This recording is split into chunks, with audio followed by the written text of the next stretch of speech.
Hello everybody. We are live doing our thing. Alright.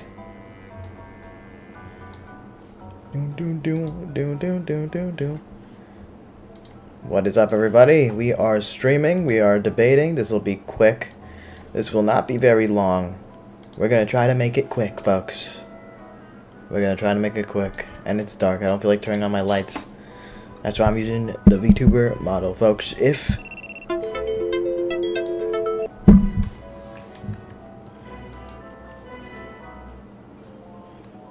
Folks, now is the time. If you are a Trump supporter, if you like the guy, I don't really like the guy. Not a big fan of the guy, if I'm gonna be honest with you. But maybe I'm missing something, right? Maybe I'm just a tone-deaf liberal. If you believe that I am a tone-deaf liberal, well, let's have a conversation. Let's have a debate. Call into the stream, and you will likely be pulled in. Right? W?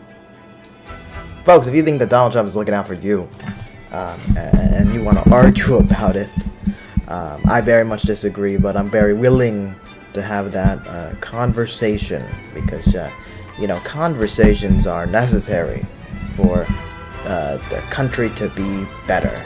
You know what I mean? Let me see how this audio sounds. Conversations are necessary. I mean, you know what? Let me get a more appropriate song. You know what I mean? Let me get a more appropriate song, folks.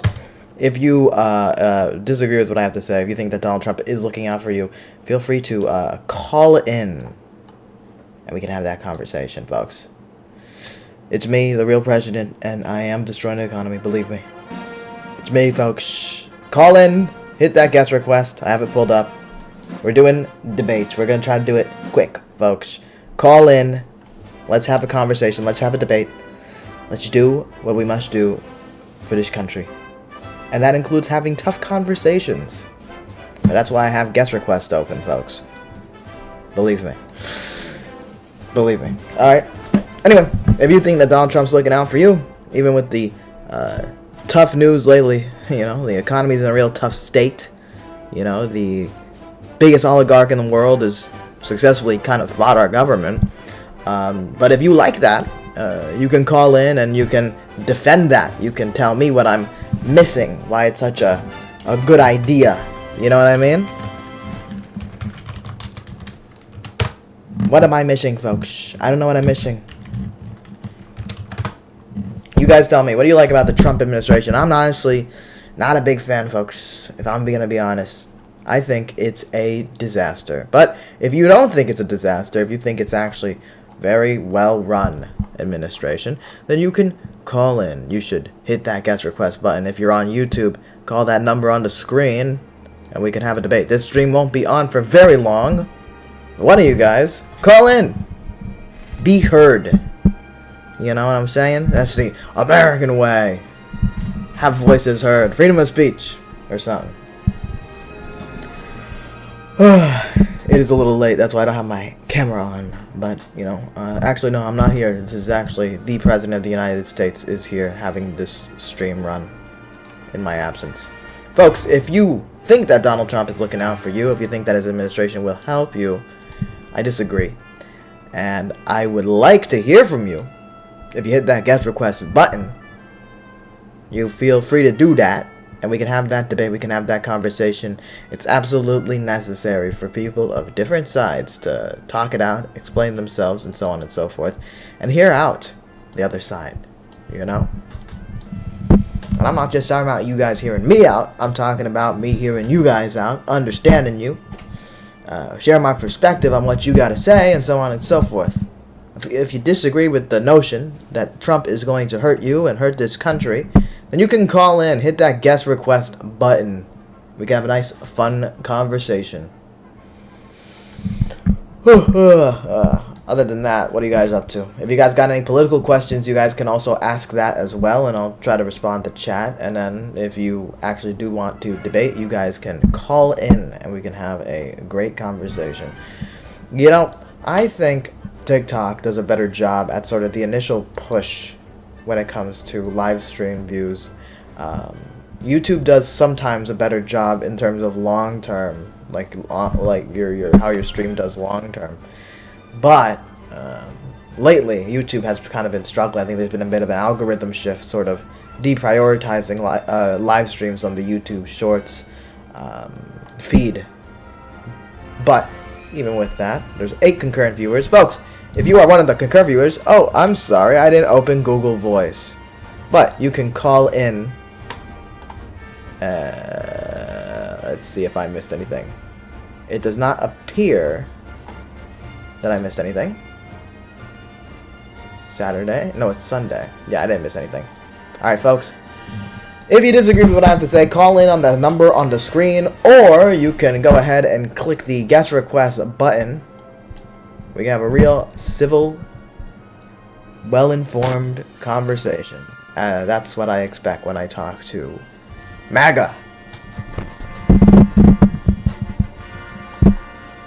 Believe me, folks, we're going to be civil. It's going to be real intelligent, informative. It's not going to devolve into blood sports, ideally. But we'll see. We'll see. Sometimes the blood sports can be fun. You know what I'm saying?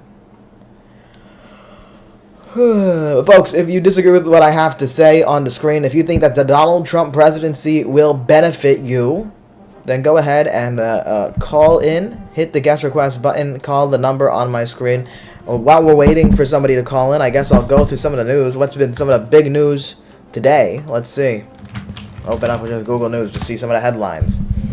A lot of Republicans want to dismantle the education department. Well, I have an answer for that, if I'm being honest. It's because they want to destroy teachers' unions, because it's one of the few industries where unions are still fairly strong relative to other industries, so that's really why. Alright, there you go.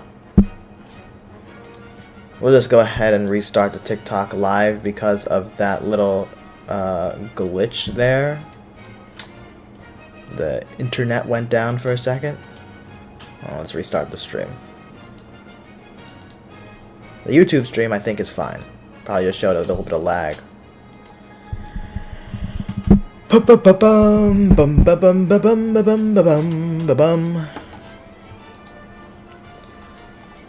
Alright, we're back on TikTok. Yes, they want to dismantle the Department of Education because they hate you and they want you to be stupid.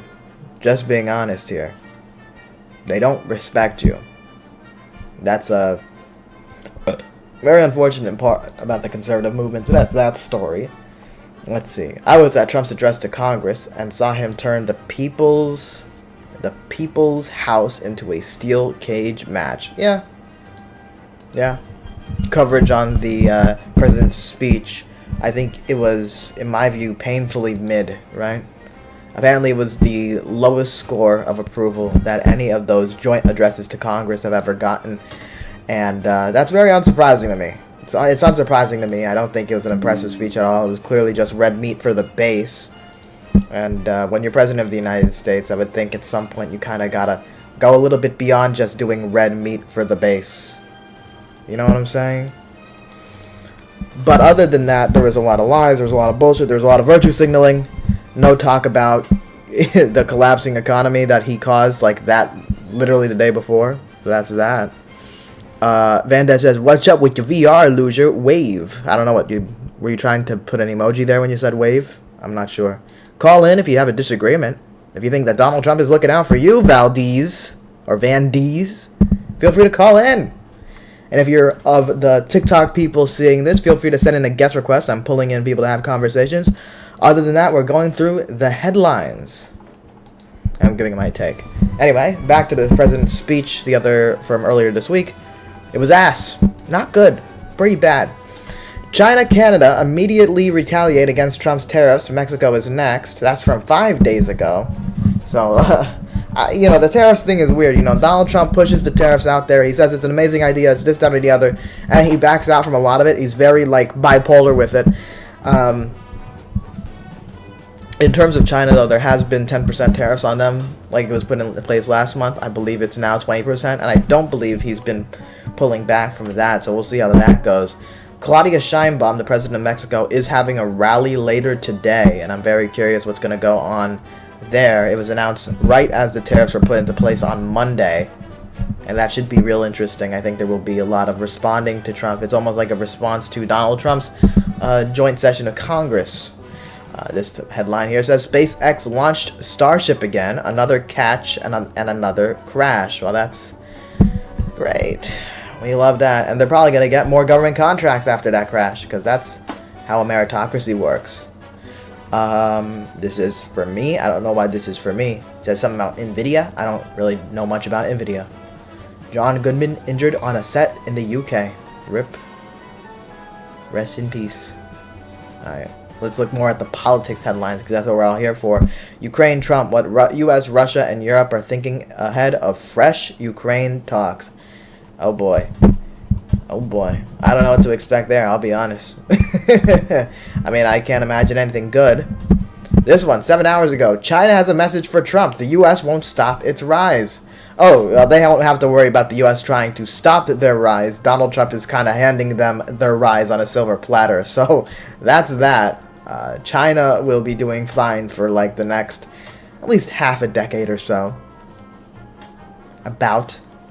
Canada says too little too late as Trump flip-flops on the tariffs. What do they mean by that? Is that Canadian retaliatory tariffs coming in? Or are they just talking about the culture? Not too long after the United States imposed tariffs on Canada, a local neighborhood pub in Toronto is removing all American products. This means nachos, wings, and beer must all be made now with local Canadian ingredients, or wherever not possible, non-U.S. products from Europe or Mexico. Okay, so they're mainly talking about the people in Canada, their response to the situation. Folks, if you think that Canada is wrong for this and Donald Trump is right for putting stupid ass tariffs, you can call in and defend the stupid ass tariffs.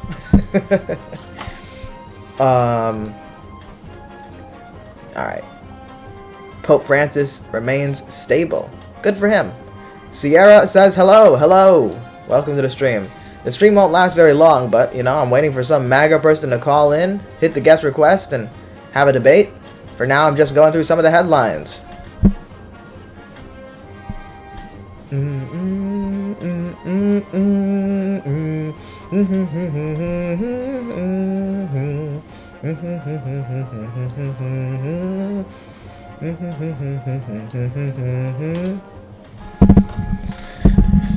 How many times were you grounded for wearing your mom's clothes? Ask your mother. Ask your mother.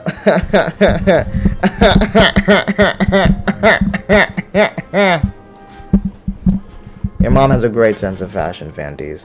But Vandies, if you disagree with anything I have to say you are a Trump supporter or something of that nature, there's a phone number you can call in, and you can explain where you disagree. I don't know exactly where you disagree, because I would say I'm kind of objectively correct. But you can go ahead and give me your point of view. I'm very much eager to hear from you. Alright. Sierra says, I've been documenting everything that's been happening so they can't erase it from the future. Well, that's good. We love the archives. Archiving things is great, you know. There's so many things from decades ago that, you know, without YouTube and without people with the drive to just archive things, would have been completely lost. So I'm glad that there are people archiving things of all genres and all kinds of media and so on and so forth. Vandy says, I'm not a Trump supporter. I just think that the people who do VR with shit is weird. Well, luckily, Vandy's, VR's too expensive for me. This ain't VR. It's just some anime shit. You see how it's moving? It's moving because of my hands. It's moving. It's following the mouse. But honestly, Vandy's, I don't really know why you would get mad at like some anime shit. To be honest, should you like go to bed or something? I imagine you might be young or something like that, based on the YouTube Shorts audience. You know, a tip for you, kid. In life, I just advise that, you know, you just enjoy things, and if there's something that bothers you, I don't know, go about it a little better. Fuma says, how much does a suit cost? Like, do you need? Oh, I don't know. I'm not aware of the VR cost. I never looked into it. This is just following the mouse. I'm using the program called vMagic Mirror. I made the model on Vroid Studio, which is free, and then vMagic Mirror is also free. And vMagic Mirror like lets you track your mouse. If you have a drawing tablet, you can track that. Van D says, "It's cringe and lame." Van D's genuine question. How old are you? That's like a genuine question. Because if you're above the age of 15, I would say, and you're like, "Man, I hate this shit. It's cringe and lame. It's cringe." You know, I don't know. You gotta like fucking grow up a little bit. Listen, I'm telling you this. There's a lot of things that people like and people don't like. There's a lot of things that I like and don't like, and I'll be honest, I don't hyperfixate on the things I don't like. You know, with politics, even when I'm criticizing people, it's because I like politics. I care about politics as a passion. You know what I'm saying? Vanny says, "Lol, no need to get flustered." Who's getting flustered here? That's what I love about like interacting with people on the internet. There's just like constant need to be like, "Oh, I must have triggered you. You must be mad at me." Yeah, I really got you good. You don't have to. Usually, when you get someone flustered, you don't usually have to announce, "I got you flustered." It's like winning something. I won. You don't usually announce that you won. Doing a live stream to debate a president you don't like. Yeah, no, because I like politics. I like politics. Period. And we can go into detail about the specific policies that I like or don't like. You know what I'm saying? I just like having conversations. It's great. Without understanding politics, you don't really understand how the world works and what will and how. Exactly. Politics is something that should be discussed. I don't like the whole like, "Oh man, I don't want to hear about politics. I'm apolitical type people." You know what I mean? Politics, whether you like it or not, comes for you. But Van D's, again, I asked you a question earlier. How old are you, man? I'm genuinely curious. Because you sound silly. Just a little bit. If you are above the age of 15, I'm a bit disappointed in you. I'm a little disappointed in you. Van D's, answer the question first and then you get to know.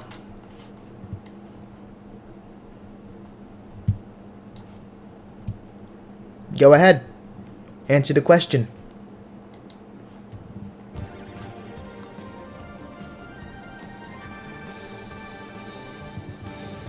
No, Van D's, you're not 23, bro. You're not 23. Fumaz, you're correct. You're actually correct. That's like a Fumaz W there. But, Van D's, you're not 23, dog. You cannot be 23, scrolling on fucking YouTube shorts, and you're like, "Holy fuck, VTuber shit. I'm so mad. I have to let it be known." Genghis Fern says, "I'm really old." No, we're all fucking young at heart. It depends on what you're up to. You could be 60, and you could be starting a brand new fun adventure. You know?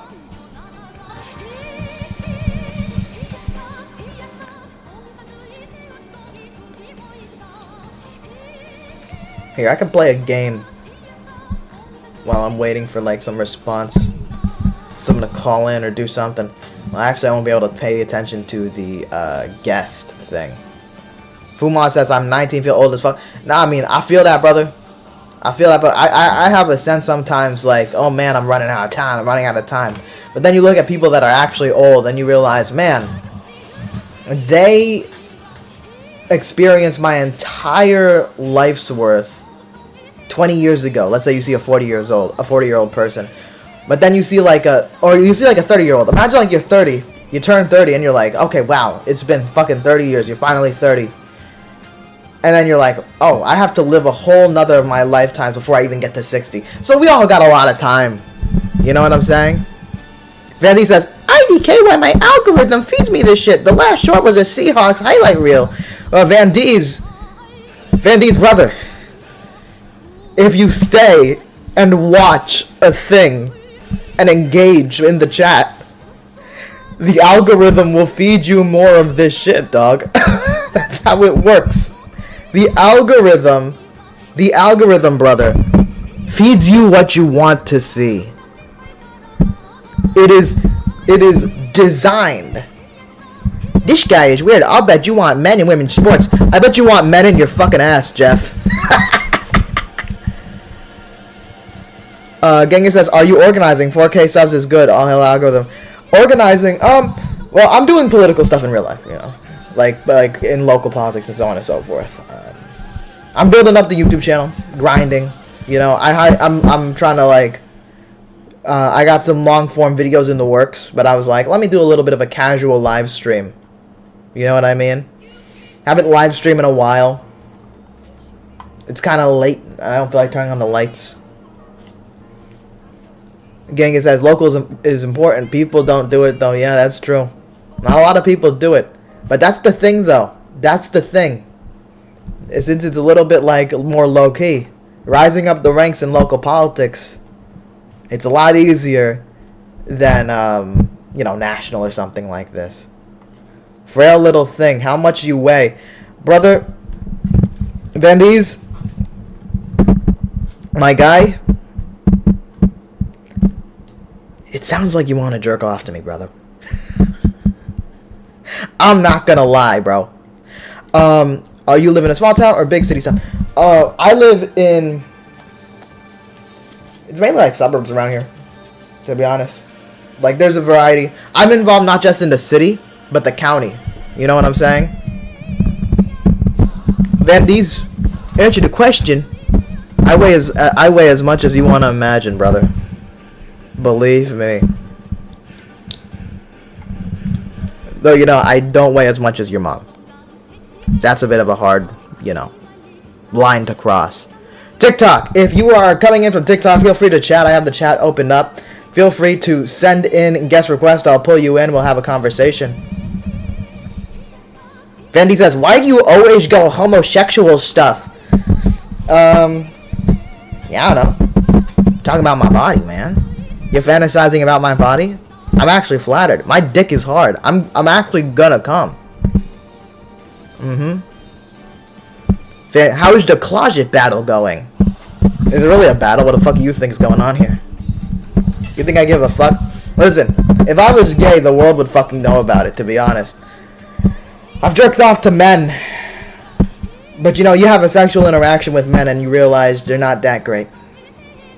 You know? Jeff Smith said, like Trump, don't come. Don't come. I'm gonna come. I'm gonna come. Believe me. Y'all fuck with some North Korean music? They make some bangers over there, man. When you got nothing else to do, when you kind of have to make good music, or you're probably gonna not just get fired, but you know what else. You gotta make some bangers. TikTok. If you're on TikTok, feel free to call in, hit that guest request button. I have the guest request menu pulled up. Feel free to also chat like in the YouTube chat. And we'll have a conversation. Cooking once don't make you a chef. That's true. You know, sucking dick once doesn't make you gay. Exactly. Exactly. You spit in there, man.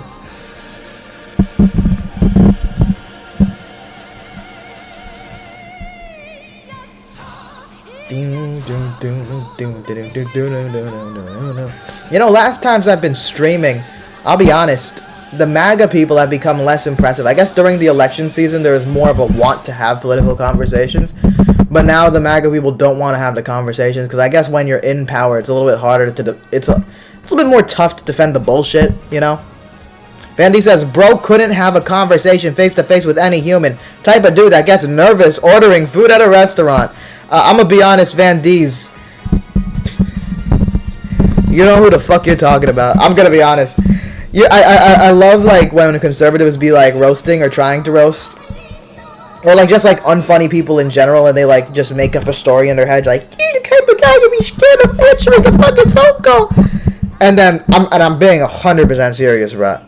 I genuinely don't give a fuck a lot of times when I'm outside, bro. I'll piss people off. I'll yell at people. Oh, bro, I'm not a conservative. Yeah, sure. Okay, buddy. Okay.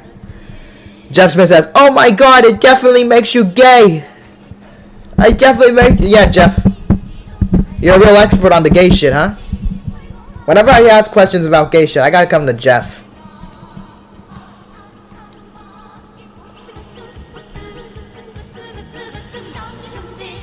Vandy says, "You are such a weird dude." Show true, bro. Just says, "I'm super right, hardcore conservative." Okay, then call in. Let's have a debate. There's a phone number on the screen. Genghis says, "You have a personal troll, Van Dees. He's not even being paid to be here because he's a Republican and he's confused." Yeah, I don't even know what's going on. I'm gonna be honest. Man, TikTok is a little bit lacking too. I feel like maybe like the streams perform a little better just when your face is on the thing, but I don't feel like turning on the lights. It's too late. I'm already sitting down, man. Anime political expert who loves Korean music. Is liking Korean music a problem? Now, I get it. I get, like, being critical of North Korean music, I suppose, but you didn't emphasize, oh, you're listening to North Korean music. You're just a Korean. I hate the Korean language. Alright. Let's see here. If I do call or I get heard on stream, yes, you would. Vandy says, you'll do great things in local politics. It's true. Prime K's. Oh, he's not streaming anymore. Or is he streaming right now? No, he's not streaming. I gotta check out Prime K's. I haven't been on his stream in a while. I put Van D's at age 40 plus. Are you sure? Well, are you sure, man? I don't know if Van D's is age 40 plus. I feel like he's legit. Maybe. At best. Yeah, you can call in. In general, I try to do debates with the call-in, so if you want to have like a debate about politics, we can talk. But we'll try to be quick, because I don't. It's kind of late, you know. How do you know what they're saying? Oh my god. Wait. Do you think you have to like speak a language to enjoy like the music?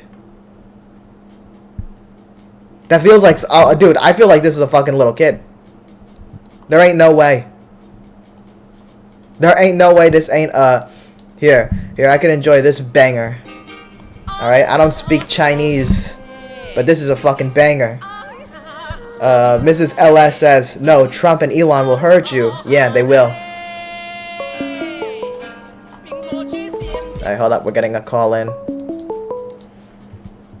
Hello, you're on the air. Hey, what is up, my dude? How you doing? What's up? I'm good, brother. I'm good. How are you? Good, good. What time is it for you? I'm just curious. It is 4:25. Oh my god, same. Are you north or south eastern seaboard? I don't know. I'm in the South United States, but yeah. Alright. First of all, politics. Let's get right into it. Who did you vote for this election cycle? I voted for Kamala. Alright, so I voted for RFK. How do you feel about that? How do I feel about your vote, or how do I feel about like RFK the person? RFK in general, as the guy. I think I think it's an interesting question whether or not like some of the more like bizarre opinions he has comes from like legitimate like sort of he believes it and he's kind of like off his rocker a little bit, or if some of his opinions he has, well, this is definitely a factor. There is a bit of grifting as well, like you know, he has contradictory opinions to Donald Trump, and then he gets on board on the Trump train because Donald Trump promises him a job. You know what I mean? Yeah. That's something. I supported him so much more before the election than I do, or not the election than I do now. Just because ever since the whole Trump debacle, he really just kind of went off his rocker and started sucking the party dick. You know what I mean? Yep, exactly. And I mean, like, when you look at the stuff he talks about, like, the chemicals, right? Cancer-causing chemicals. That's, like, one of the things. Yeah. And, like, literally in the first term, I remember I was reading this this information that Donald Trump essentially, like, took $1 million from a specific chemical company during his inauguration fund for the 2016 one. And unsurprisingly, he deregulated the chemical industry. I mean, that's what Republicans tend to do. Donald Trump does it in a pretty extreme manner, like deregulate. So it's unsurprising that he deregulates chemical companies. But, you know, if you're RFK, this stuff would really matter to you. You know what I mean? Yeah. No, it's like just him getting even in with the Trump administration just doesn't even make any sense, because, like, historically, he was, like, I'd call him, like, more of a conservative Democrat, like, let's say 5-6 years ago.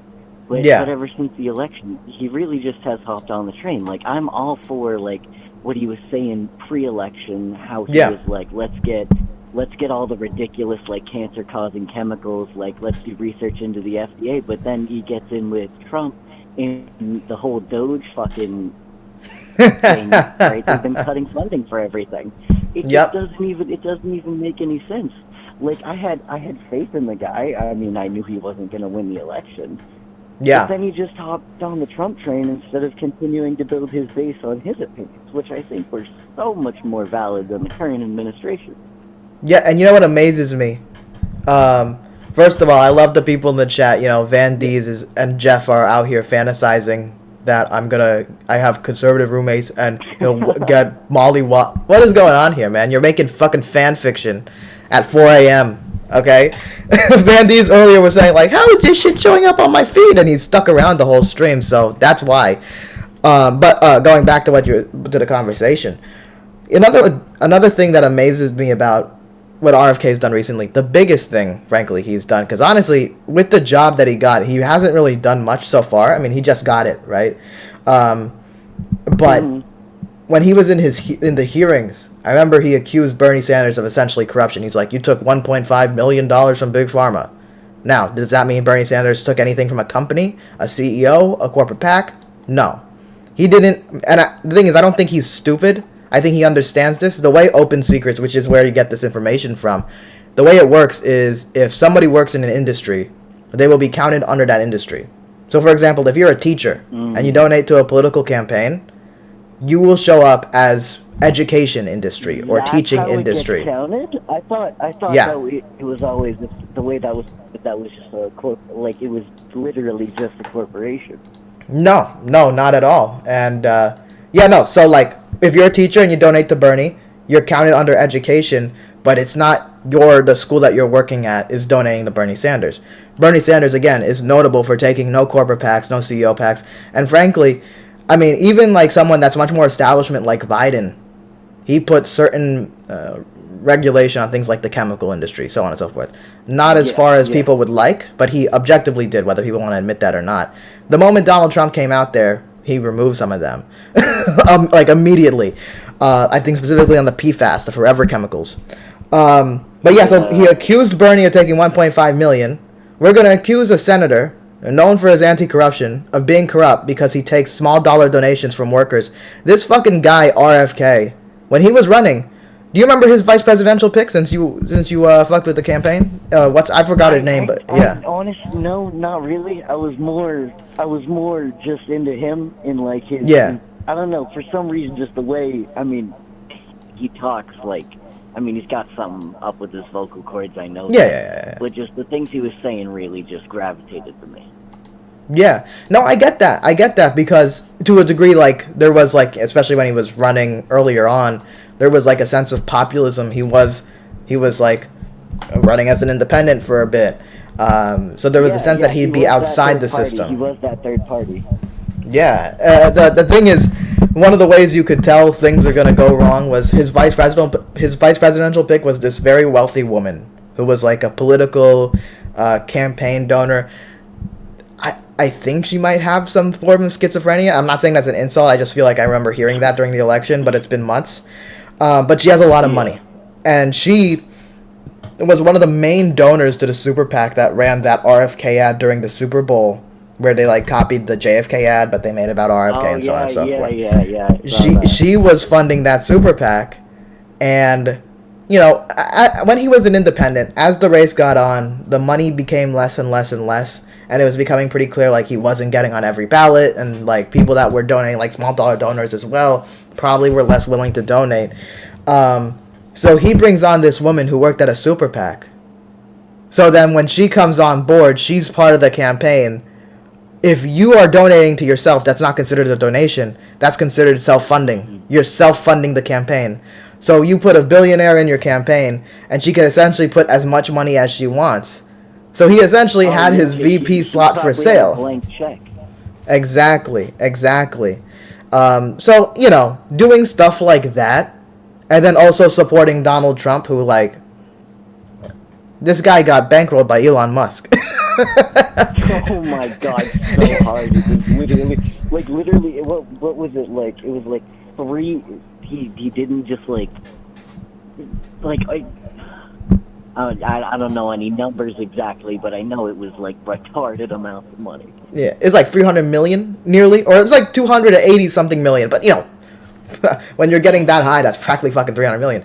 But you know, that's hundreds of millions of dollars given to a politician. Again, in America, it's legal because of super PACs, but that's the campaign RFK got behind. He personally let a billionaire into his campaign to just get unlimited amounts of money from her. And then he has the audacity to, you know, go after Bernie Sanders for getting money from workers.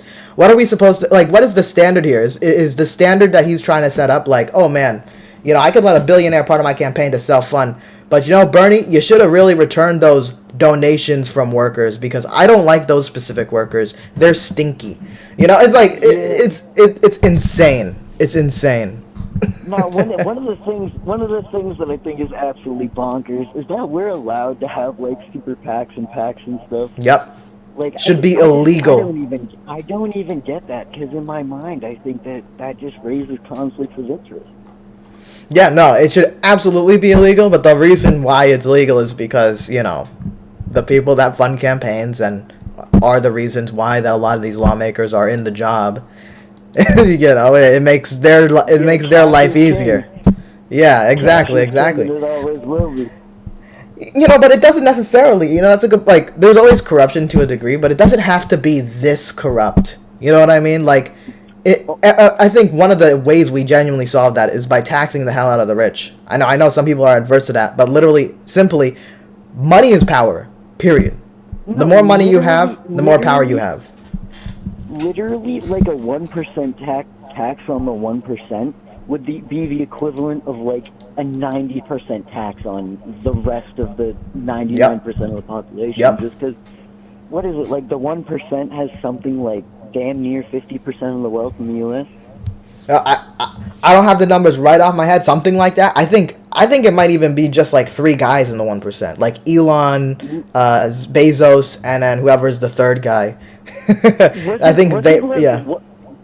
Wasn't like Elon Musk and like Bezos and Zuckerberg, weren't they all like behind him at his inauguration speech? Yes. Or whatever. Yep. I thought that was ridiculous. Like, just the sheer amount of like not even political figures. Like, half of them were just CEOs. I think that's absolutely ridiculous. Like, the fact that is not raising alarm bells to the people that this shit is turning like straight up out like oligarchic is insane. I don't understand how anyone, like, literally half of them were just billionaire CEOs. Yep. No, and it's amazing, and you know, I will say I do think there is a sort of bubbling anger in the country towards oligarchy. You know, we're hearing much more about oligarchy being discussed. A few years ago, it was just, you know, Bernie talking about oligarchy and warning about it, and people are like, that's too academic of a word, man. You shouldn't be saying such an academic word. But now you have a bunch of fucking regular normie liberals generally, but also independents, being concerned about the influence that the ultra wealthy have in society. You know what I mean? Yeah, and it's amazing looking at some MAGA, right? And I'm looking at these, like, for example, let me check out the chat. I haven't been paying attention. You know, Jeff Smith, I guess, thinks he's a comedian trying to roast here. Van Dees doesn't understand why this shit's on his feed, but stayed here the whole time, and is fantasizing about me. I can't even see the chat while I'm on the phone. Yeah, I think he's fantasizing about me. What is this? Nathan is the dude that feels up Victoria's Secret mannequins at the mall and tells his mom he went on a date. I personally never met a dude like that. God forbid someone's just, you know, living their life and they've got a VTuber avatar. Like, who gives a shit, dude? Exactly, it's not exactly. even about the avatar. It's about the it's about the content. It's about the information, the talk. Yes, yes. And that's the thing. Like, I mean, normally I just do face cam streams. It's just dark. And that doesn't really look good on camera. So I was just like, let me just put this VTuber shit for now. Yeah, I mean, it's damn near the ass crack of dawn, so. Exactly, exactly. But yes, I the funny thing about these guys, Jeff Smith and Van Dees, is, you know, they're diehard Trump guys or whatever. And they just don't understand. They're being fucked. Like, they're being so fucked.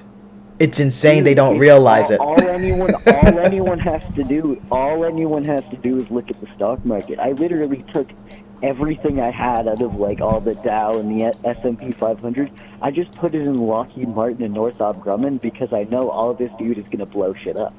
Yep. I mean, yeah. All he's gonna do is cause problems. Yeah, no, that's the amazing thing. You know, when they like to try to jump to, like, two talking points when it comes to, for example, the tariffs. It's either an amazing economic policy and it's going to bring every single job back, or they understand that it's harmful and they're like, oh, it's not going to be done. It's just a scare tactic. Believe me, we're just trying to scare them. It's a negotiation tool, but we're not actually going to do it because it's bad for the economy. So they switch to that. Push away our trade partners. Exactly. I mean, if they want to speed up, like, Chinese global hegemony, like, they're doing great at it. Because if you're like Mexico, if you want a partner that's going to be a bit more stable, China looks more stable in this situation. If you're Europe as well, a stable dictatorship. Yeah. Yep. And like we said earlier, money is a big driver for all these different things. You know, for our oligarchs here in America, they might say, a lot of them probably don't like Donald Trump because the, like, real elites in society never really saw him as an equal. He was always just kind of a celebrity attention whore guy. But at the end of the day, they're willing to have him as president because they want to make money. They know he's going to be sure to give them massive tax cuts because he doesn't give a fuck about, like, the consequences. You know, he doesn't care to sort of make up the losses when you cut revenue. He's just like, I'm just going to do it. So they don't mind it, or they try to make the best out of it. But I'm telling you, these other countries across the world, from Europe to our closest allies here, they are looking at us and they're saying, wow, holy shit, America just voted with Russia in the United Nations. Would they, like, you know, I don't mean to trigger the conspiracy theorist here, but this is a quote-unquote new world order, okay? No, yeah, it's insane. Like, he's been talking about how he, like, wants to lift sanctions, and it's like, all right, so let's say we do lift sanctions on Russia. Why are we doing that, but also putting tariffs on our allies?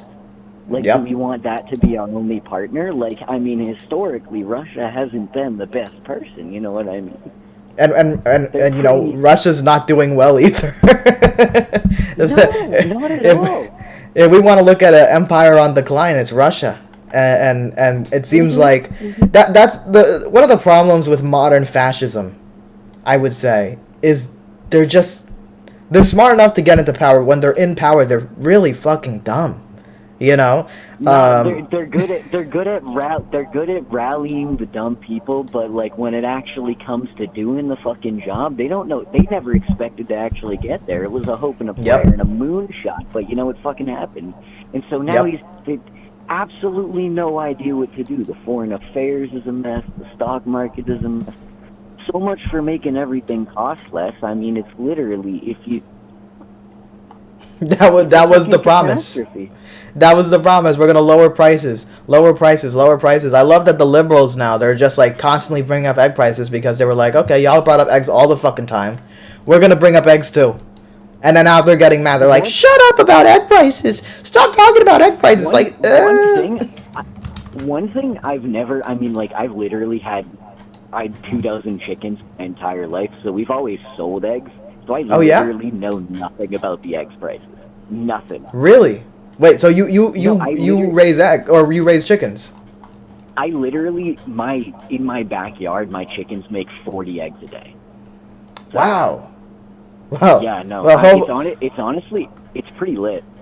yeah, no, that's dope. Hopefully you keep them isolated from the other fucking chickens, man, because this bird flu is going No, crazy. yeah, we have to have like 4 coops. Oh my Yeah. god, they're so dumb. You know, chickens literally try and eat each other if there's too many of them around each other. That doesn't surprise me. They're so. I have to go to Tractor Supply Co. and get this thing called anti-cannibalism spray because they're fucking retarded. Oh my gosh. So bad. That's No, but crazy. literally, my parents, they're like. I mean, I'm gonna admit, we're having a conversation. I bet I'm a lot more conservative than you are. Yeah. But Yeah. even me, like historically, I've been conservative. But even me, I realized just getting older and realizing the reality of the situation, that shit's fucked right now. Yeah. I mean, what is, I guess I'm pretty aligned with Bernie, but honestly, my main mission, I suppose, is sort of getting us to a situation we had, like, in the mid 20th century, just like without the segregation and shit. But but if we could get back to a situation where if the corporate profits were up and the CEO profits were up, that worker profits, like workers' wages, would follow suit. You know, we used to be that in this country, and we haven't been that since the 80s pretty much. And when people say like, oh man, what you're just saying here, this is a bunch of leftists, this is a bunch of radicals, bruh, I'm just literally describing the capitalist side on the Cold War, okay? And it's crazy that we've moved so far right as a country, in my view, that like, I mean, people from like, well, Roosevelt, of course, they would consider a radical lefty, but also like a Republican like Eisenhower, and frankly, a Republican like Nixon would be considered like closer to Bernie Sanders than even like Mitt Romney or Oh my or any god, of those. no, Yeah. it's gotten. I'd say, yeah, like no, you know what? I'd say I was conservative like 10 years ago. Conservative. This is just Yeah. straight up extremism. I'd Yeah. say it's like. It's like, how does he expect to bring down prices of goods if he's going to add tariffs to everything? So let's say Yeah. he adds tariffs to everything, so there's just like, less of a supply of everything. Basic supply and demand, that's just going to make Yep. prices go up. Yep. I don't So understand how much of people- this shit I don't is like understand how people basic don't see shit. that. It's literally supply and demand shit. And that's like literally like one of the most basic lessons you learn about economics. It's literally just like you're going this is just so bad. And then like they're gonna counter tariff us just like in the 1920s when we did that when we put tariffs in responding to the depression. And then They're- boom, Great Depression. Yep. And that means that our industry is literally gonna potentially lose access to a lot of markets, or to a much smaller degree. Demand is going to be less. Then that means they need to lower production. Then that means people get unemployed. You know? It's just the dumbest thing, and they're like, no man, it's gonna bring back the jobs. Now look, I'm somewhat of a protectionist, to be honest. Like I'm okay with I'm okay with certain tariffs if it's like specific and targeted with a clear mission. During the Biden administration, and I'm not. Absolutely. Yep. Yeah. I'm not just saying this because it's Biden, it's a Democrat, but like objectively, this was tariffs done better. He put like a tariff on Chinese electric vehicles, right? On I think specifically like BYD or whatever. And the point of that, the point of that was to essentially not have them compete in the American market while American car companies are trying to get more into the EVs. And I think, that makes sense. Protects these companies. It makes it makes the bosses in those companies happy, but it also makes the workers happy because they feel like their jobs are protected. And they were predicting, like the car manufacturers, that like if the Chinese EVs came in, they do so well at production and they produce a lot cheaper than us that frankly, if they were just let into the free market, it would just kind of flood the market and it would absolutely destroy the competition. I'm sure there's some hyperbole, right? But but I agree with them. It would undercut all of the automakers in the U.S. and then what the fuck do we have? Then there'd be no. I mean, protectionism, I feel like, needs to. It's a necessity, but it definitely can't be like ridiculous like this. Because then it's just going to be full-blown isolationist unless we're chummy with Russia, but what can we even get out of that at this point? Yeah, no, I mean, maybe there's forested Russia. You put a tariff on Canadian lumber, maybe we get it all the way from Siberia. A longer trip. Yeah. But no, it's just ridiculous. And again, I'm actually super protectionist. I really want to bring back American manufacturing jobs. The thing is, just all across the board tariffs are just, it's just proven in history. It's stupid. There's no economist that likes it. And let's say, oh man, they have the whole fuck the experts attitude. Oh, fuck the economists. Sure. Okay. Well, there's actually a betting market for us. Why fuck the economists? That's literally their job. Exactly. But if they don't trust the economists, there's a wonderful betting market to see how people with money feel like the economy is heading. It's called the stock market. And then the tariffs were put in, and the stock market collapses. It's literally the worst position it's been in 6 months. Now, generally, I don't care about the stock market too much because it's very half of all the wealth in the stock market, half of all the gains goes to the top 1%. So I don't think it's the best reflection of the economy. If for example, if the progressive was in office and they put a tax on unrealized capital gains above a certain amount of money, that might make the stock market go down a bit. But I don't think that necessarily means mass unemployment or economic disaster. It's just we've let speculation on the stock market get so wild that I do agree that there needs to be some correction.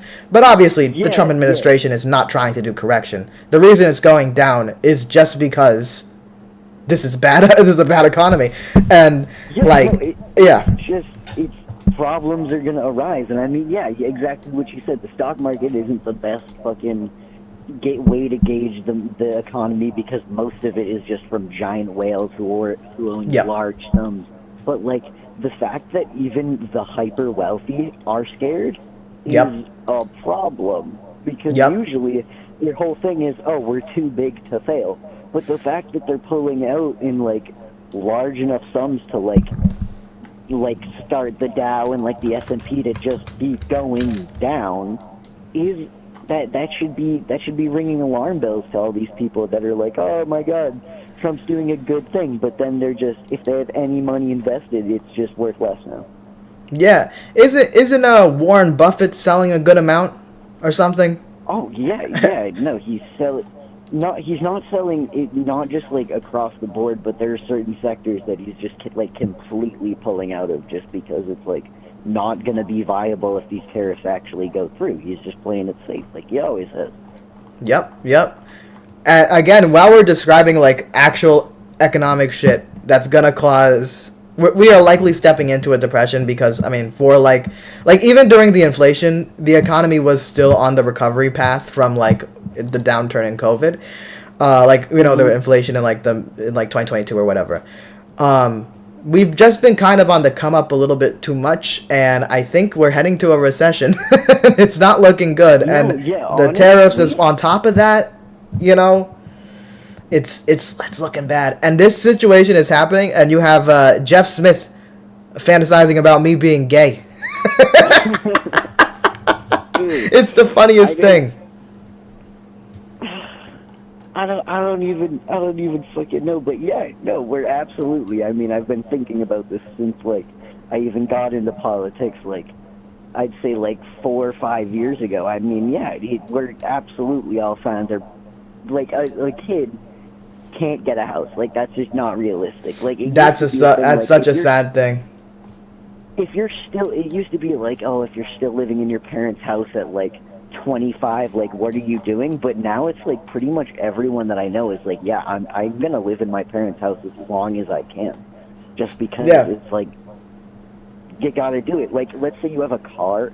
Let's say you're working 40 hours a week, minimum wage, right? You're making what is that, 52 grand a year, something like that? At least I remember seeing a statistic about half of all workers make about 50,000 or under. Many of those percentages way under, right? The American people are not rich when we compare it to the price of goods, right? Like, oh, absolutely not. Back in the day when you could afford like a house, I mean, obviously they would be making less total dollars, but their buying power was more, you know, and for a much smaller percentage of their wealth, they could not just get like rent, they could afford a mortgage and so on and so forth. Now you really have to make it in the world if you want to be able to do that. And again, I want to respond to this because this is a genuine question. Genghis Vern says, I wonder, Nathan, did the same troll show up every time? I mean, is this like a tag team? Are they volunteers for Charlie Kirk or something? Generally, it's different people. Sometimes I see the same like haters, and I appreciate them because engagement is engagement. You know what I'm saying? It's a wonderful thing. And honestly, I debated someone personally that I rank a little, not because I agree with them, but when it comes to just debate skills, I rank them a little bit more tough than Charlie, though Charlie's a real slippery guy. I debated like Ben Shapiro. So I've already like debated someone a little higher than Charlie. But really? Yeah. I went on one of those Jubilee videos, the Jubilee Surrounded. You ever seen them? Holy shit, yeah. Yeah. That video popped up on my recommended like literally 20 minutes before. Really? I started flipping through your stream, actually. I didn't watch it, but like, yeah. Yeah, no, it's me and Ben only debated for like 50 seconds because you're up against 25 people in that video at least, or I think a little bit more. I think they wanted 30, but I think 27 showed up, so they said 25 versus Ben, better title. Yeah. And some people, the guy next to me did not get a chance to go up at all. I think they've changed their format now. Like they'll still do like the running for the effect, but I don't think that it actually is, you have to run to get there. Not anymore, which I think, that's more fair to the people, because there's the guy, I knew a guy that was there from New York, and he didn't get to go there once, and I'm like, damn, flew all the way to LA just to sit there for 3 hours and watch Ben Shapiro do Ben Shapiro things. You could, that sucked. But me and Ben did debate for 50 seconds. It was like halfway through the recording, so I was like, I just need to go up as soon as possible. It was on abortion. I don't really like debating abortion. Emotions are high with abortion, and I mainly like talking about the economics. You know what I mean? And then I will say, it's just such a touchy subject. It's touchy, yeah. And like the thing is, like, for the anti-abortion people, I understand the logic. I understand the emotions. I mean, like, I think it's Lula, the president of Brazil. He says, like, he's, like, pro-life on a personal basis, but, like, he believes that abortion is a public health issue and so on and so forth. I kind of share that position. My view is, like, Roe v. Wade was the compromise, right? It literally was the compromise. It allowed for states to put restrictions on, like, third trimester elective abortions, but had protections for victims of rape and incest. And I'm just like, that's fair. No, like, you poll the American people, they don't want people that were raped to be forced to give birth because someone decided to rape them. Now, of course, when you talk to some conservatives, like Ben, I guess his position, I don't know, is like, it should be banned, period, because me and him argued about his claim where he said that Kamala was a radical on abortion. And I just kind of came up there and said, my understanding is she just wants Roe v. Wade, but in the law. That doesn't seem like very radical to me, right? And then he started, I said that's the compromise position. Even Donald Trump says he doesn't want it fully banned. He claims that he wants the compromise position. And then Ben kind of then didn't actually respond to that, but went into I guess he wanted to debate the merits of Roe v. Wade. And then, I briefly responded, and then we both ran out of time. We didn't really get to land any knockout punches. It's like watching two boxers, like, just kind of jab at each other in the first round, try to feel each other out. But, I think he wanted to... what he wants in those moments is to be able to get the emotional debate, to debate morality. Mm-hmm. I'm not into the morality debate for abortion. For some people it's moral, for some people it's the most immoral thing ever. So it's just like, okay, I'm not going to change your mind there. Obviously, with someone like Shapiro, it's the most immoral thing ever. So I was just like, all right, well, let's talk about the practical effects. People that are raped should not be forced to give birth. Anyway, going back to these people, and sorry, go ahead. Yeah. I've been yapping a little bit. Like, my opinion on it is it's like, it's no matter who you are, it's just a necessary evil. Yeah. Like, yes, it's like it's always going to be a morally gray thing. Like that is, I feel like that is never ever. It's never going to be like clear cut for every person on the planet. That's never going to happen. But it's like you can't, like, if someone can't or like really, really, really doesn't want a kid, nothing good can come from them having that kid. There are a lot of parents that shouldn't be parents. Yeah, you know. Yeah, seriously, dude, there was like 10 kids in my graduating class that were having kids, and I knew half of them were like literal hopeless burnouts. And it's like, dude, like, this is gonna be an issue. Yeah. Like, everyone thinks that this is an issue. Yeah. But it's like, in my opinion, it's always gonna be, because what's gonna happen? Like, let's say it becomes illegal across the board, then we have to deal with like orphanages and shit. Yep, and then it also won't go away. It's just going to be a more dangerous process. There's just going to be more women in alleys with like coat hangers inside them, and they're dead. You know, like it was actually interesting. Like when I was, I remember like back in the day, they're going to say I was indoctrinated because of this, but no, I don't think I was. I think it was just an interesting thought. You know, back in high school, I was still very political in high school. Big Bernie bro, all that stuff. Yeah. That was like 2016. But I remember there was this substitute teacher, and he was talking about abortion. He's an old man, and he gave his perspective. He said what I literally said. I was like, that's a good point. Where like, yeah, like you ban abortion, you're just gonna make more dangerous abortions common, right? And that's worse because imagine a rape victim, wants an abortion, and then they die because of it. Or someone that's miscarrying and they can't get it in a clean and sterile environment, and they get it in a fucking alleyway and they get sick because of it, right? Like, it's a complicated thing for people. I'm not one of these people that's like, oh, we always have to find middle ground. We always have to find compromise. No, this is one of those things where we have to put compromise. We have to find a compromise. I'm okay if the third trimester, some elective abortions are banned, people that were pregnant and then they're having the second thoughts. Well, you had, potentially, you had many months to deal with it. If it's the third trimester, maybe it's time for you to go through with it, right? If your life's not in danger, but that's the wonderful thing about Roe v. Wade is it literally made the exceptions for people with the more serious situations. But yeah, that's what me and Ben debated.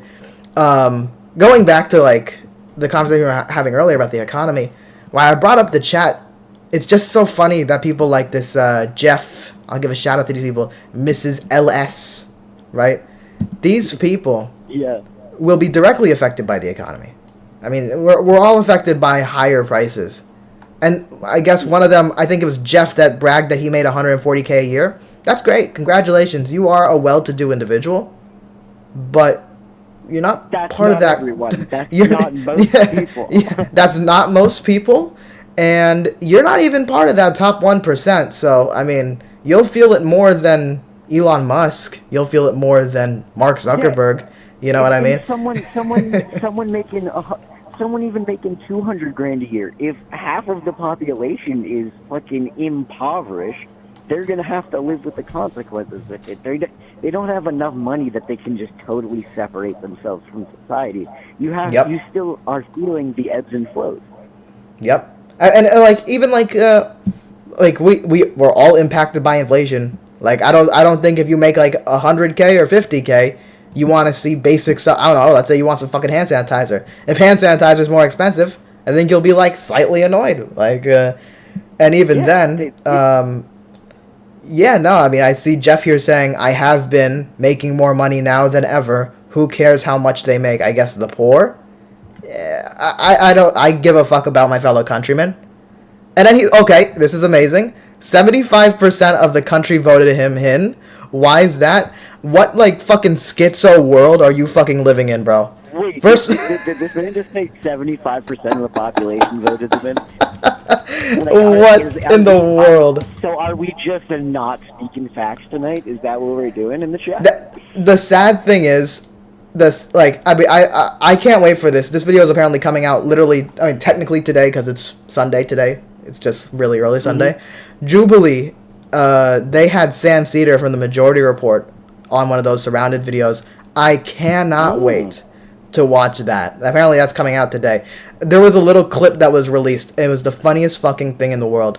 Sam and this guy were like, debating. And this guy was essentially claiming, this conservative, he was like, public and private institutions get tax cuts and tax breaks and tax money if they hire, if they do DEI, I guess hire black people or something. And Sam just said, government agencies don't get tax cuts. They don't pay taxes. They're funded by taxes. They get the taxes. And then this guy was like, that's not true. What? That's the sad part about politics. And this is something that we have to work with because the media landscape's so different with the with the internet. You hear so much of what you want to hear, algorithms, all that shit. It's all an echo chamber. It's all echo chambers. That's why I like doing these debates, because whether it's a contentious conversation or a pleasant conversation, I think it's super necessary for the MAGA types to hear arguments from outside their bubble, and debate is a way to do that. More importantly than even the MAGA types, though, my interest is moving more centrist liberals more to the left, more progressive, because overall I think we need an Overton window shift. We need to get back to Franklin Roosevelt and John F. Kennedy's politics in the Democratic Party rather than Bill Clinton. But I'm interested in moving those people left, and I'm interested in getting apolitical people out to vote, because the turnout in the 2024 election, and I think this is a percentage of the people that are registered to vote, so not the entire 300 million Americans or whatever, just those that are registered to vote. 63.9% of people came out. So it's a little less than last election, but not the worst in terms of American politics. Why don't people take 10 minutes out of their day to at least learn anything and then go out to vote? It takes 20 minutes. I'm the wrong person to ask about that, because I've been super political before I could even vote, and voting is super exciting to me. So I think for some people that are registered to vote, or people that aren't registered to vote, they're just so disillusioned. They don't believe in what they're hearing, and I get that. People have a right to be pissed off about what's going on, because there's just so much corruption and it's in our face. Like with the fucking CEOs at the inauguration, it's just so in your face. But how can you not notice that? Yep, exactly. But the funny thing is, of that 63%, or 63.9%, if they want me to get specific, Donald Trump got 49.8%. Now, I don't deny that he won. I do believe he did massive voter suppression. There's been extensive reporting on that. There's, of course, gerrymandering. Republicans love to do that. They do that way better than Democrats. But nonetheless, he won. But he won with 49.8%. Kamala got 48.3%. He got more, but he didn't get over half. So I don't know where this guy got 75% of the country from. I think that's bizarre. 75% would literally be that earth-shattering shit right there. That would be an FDR landslide, and I think the best election FDR had was 1936. He got 60%. He got 60.8%, and he won all but 2 states. So it's hilarious that there are people like Jeff Smith, and he's talking a lot of the politics, or he's talking a lot in the chat, excuse me. I guess he thinks he's smart about politics. He's probably into it. And this guy unironically believes that we are in a modern-day FDR era, where FDR won 4 elections in a row. His best election was 60.8%. No, Donald Trump did better, Donald Trump got 75%. What the fuck are we doing? Oh yeah, of course. Literally, all hail King Dick, Yeah. I mean, Richard Nixon did better than Trump. In 1972. Yeah, I don't get this shit.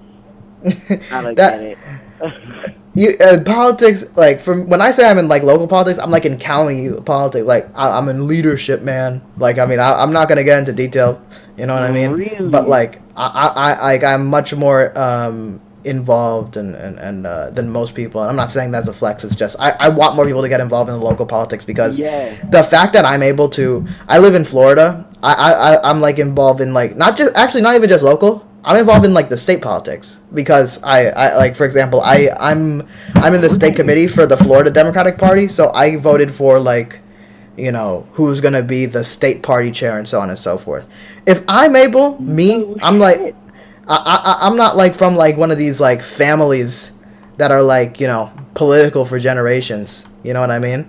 I just am super political, and I've just met people over the years, over time on my own. And in December, that's when the state committee elections were happening, and then suddenly I find myself out here voting for like the fucking chair elections for the entire state representing my county. But more people should do that because a lot of party politics is fucking dinosaurs. You know what I mean? Old people, and I have no problem with old people. But it's like, I mean, these are the people that, for example, like lived through the 80s when Reagan was super dominant, and then when Bill Clinton came around, he was like the fucking savior. Like, like the sort of neoliberal Clintonism is like unironically like a disease that like needs to like fade out of democratic politics, and I do believe we are seeing that go away. In my town. Yeah, really. It's like that in my town. The average.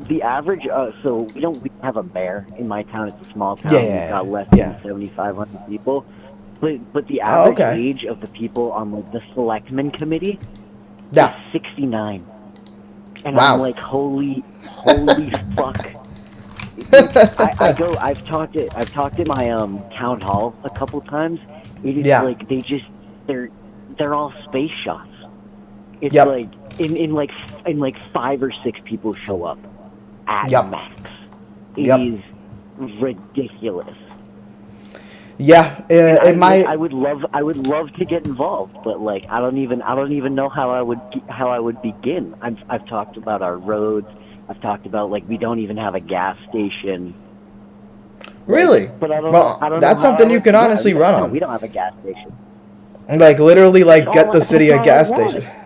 That's all I want, dude. Sorry, go ahead. Go miles away. I have to go like 5 miles out of my way into the next town, and then like another couple miles into the next town over to get gas. Yeah, no, that's insane. Ridiculous. Yeah, and that's like the people just don't care because they can't drive. Yep. And that's the thing. People that for my city's a little bigger. I think is it like 40,000 people? I'm not 100% sure. It's like it's not like the biggest city in Florida, obviously, right? But you know, it's a pretty. I guess it's politically it's considered, you know, small, right? Which is kind of good. Like I think it's a good environment for like, because I'm like, as I said, I'm involved in the state politics. I'm also involved in like local politics, like my city. I ran for office. I didn't win. I'll probably run again. But we got time. We got time. We were talking about that earlier. We got time. Yeah. I ran when I was 21, so it's been a few years. So if I decide to run, it'll be by the end of this year. But yeah, my town got. I'm trying to like look for the population. It has about like 43,000. Yeah, most of the city council, like some of them are like kind of like middle age. So like, let me see here. 1, 2. Yeah, 2 are middle age. Our youngest guy is 56. Our youngest guy is 56. Literally the rest of the council, like the mayor, 1, 2, 3, 4 out of the, how much is this? 1, 2, 3, 4, 5, 6. 4 out of the 6 people are retirees. They're old. And I'm not ageist, you know what I'm saying? Like if you're an old man and you got the energy and you got a mission, keep fucking fighting until like you literally fucking die. Like there's no reason for you to not fight. But the thing is, the problem with a lot of these city councils is, well, one, when you made it, you're not hungry anymore as much. You know what I mean? You're not. You're kind of there and you're comfortable, and you know the city has been growing at a moderate pace, and there just don't feel like there's much of things for you to do. But you know, when you have the perspective of me, like I'm a young person, half of the fucking rentals in this town are above $2,000. You know what I'm saying? Like this town was started as as supposed to be like a home for working class people. Like that's like literally stated. Like it was actually a fascinating thing to read. When the guy that started the town, when he bought like the land, the goal was to be a working class community, you know, and I think that's great.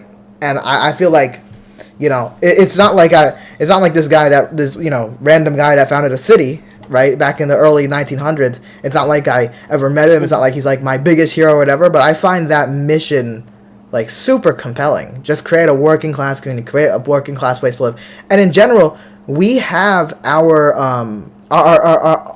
people here are a lot more working class than the city to our west. The city to our west is they do like equestrian stuff. Like it's like a horse town.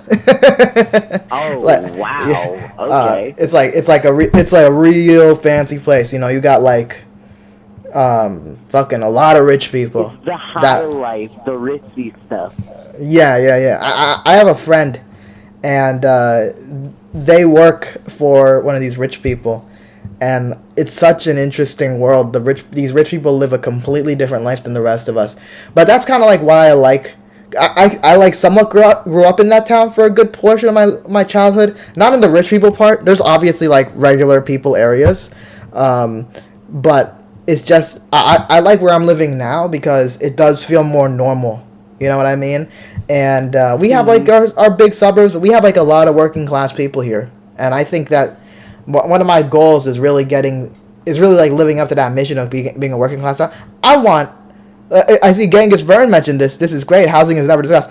I really want much more affordable housing. You know what I mean? And it's like, God. It's not a want. It's a need. It's a need, exactly. I go to these meetings and I'm always bringing it up. You know what I mean? I'm like, well, last time I went to the meeting, I was like, we're about to go into an economic downturn. You know, the tariffs are coming in. The meeting was Monday.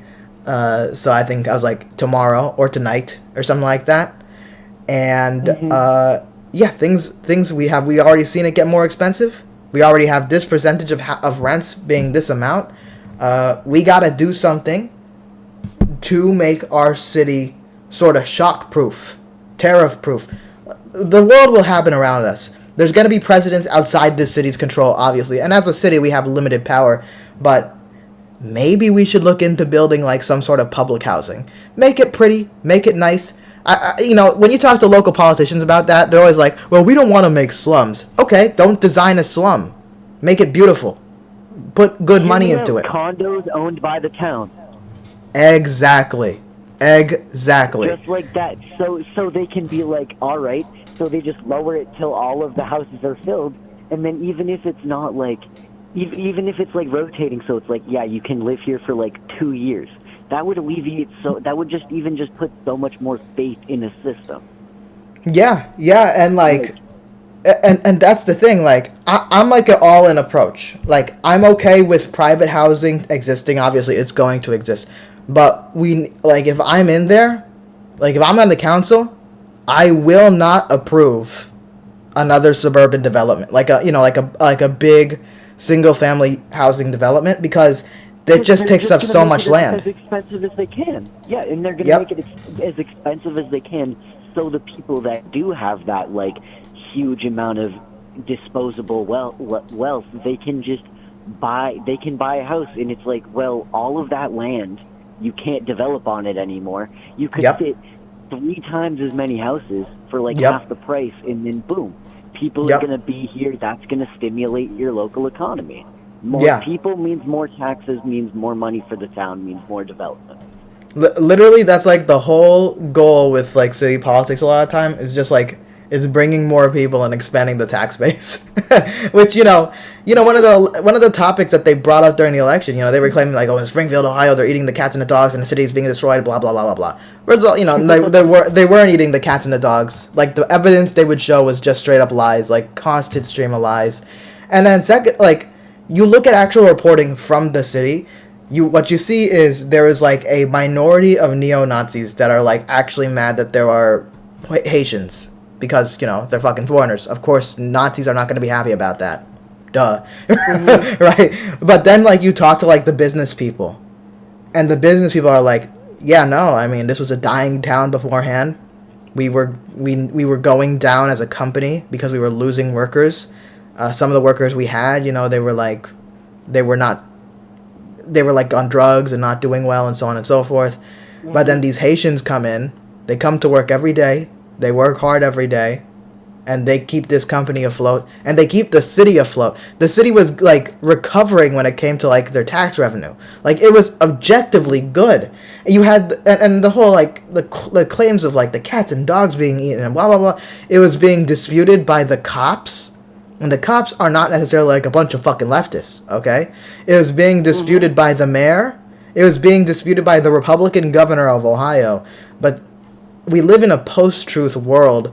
I guess the only way I feel like that people can respond to that, like people on the left or Democrats or whatever, you just have to put in your own narrative and push it as hard as the Republicans do, because the Republicans push their narrative really fucking hard, and I mean that's why their bases just die hard, and their bases diehards.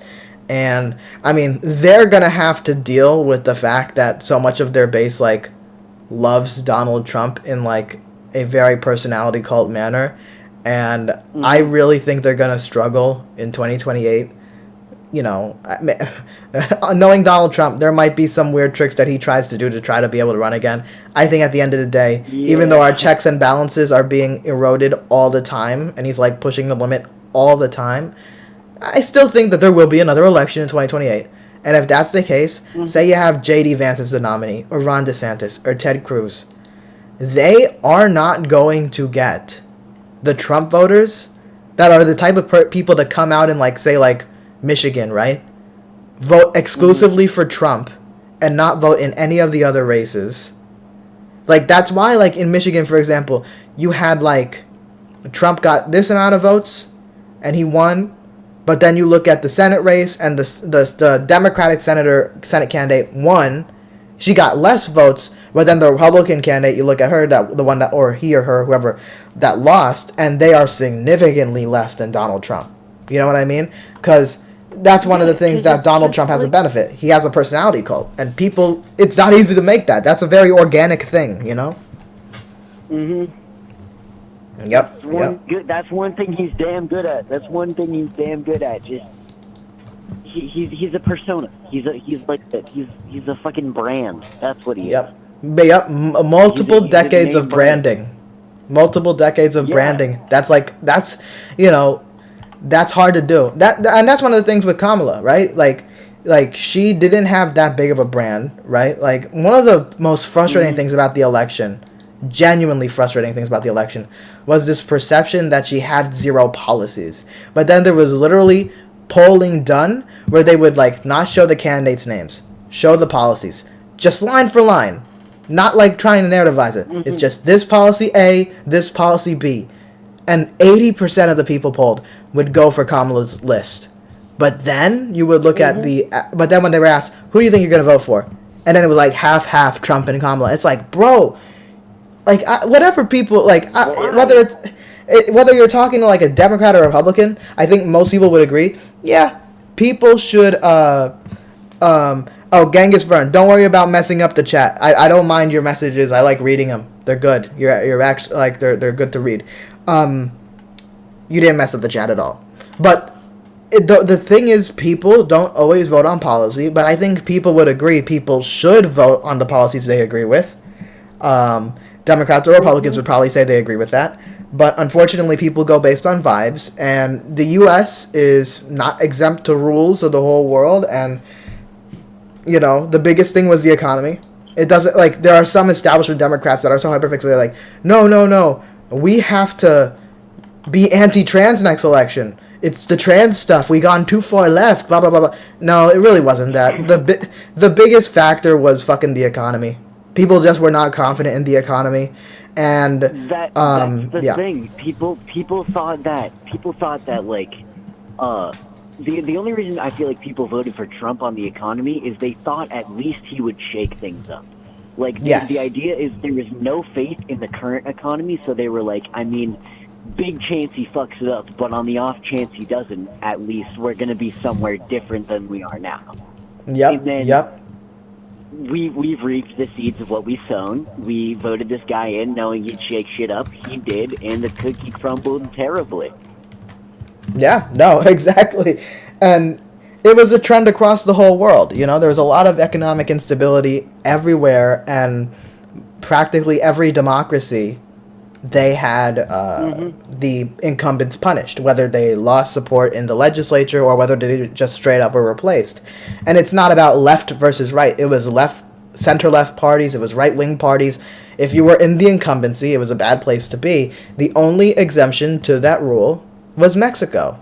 And the reason why is just obvious. Yep. AMLO, Andres Manuel Obras Lomador, something like that. He was really popular. He was he's been called the Bernie Sanders of Mexico. He's like Bernie. He was an old man. He was rough around the edges. He was he's on the left. And he was doing things like building trains, building infrastructure, massive infrastructure program, actually getting wages up. He raised the minimum wage, but overall wages in Mexico did go up. You know what I mean? Like, people were feeling the progress.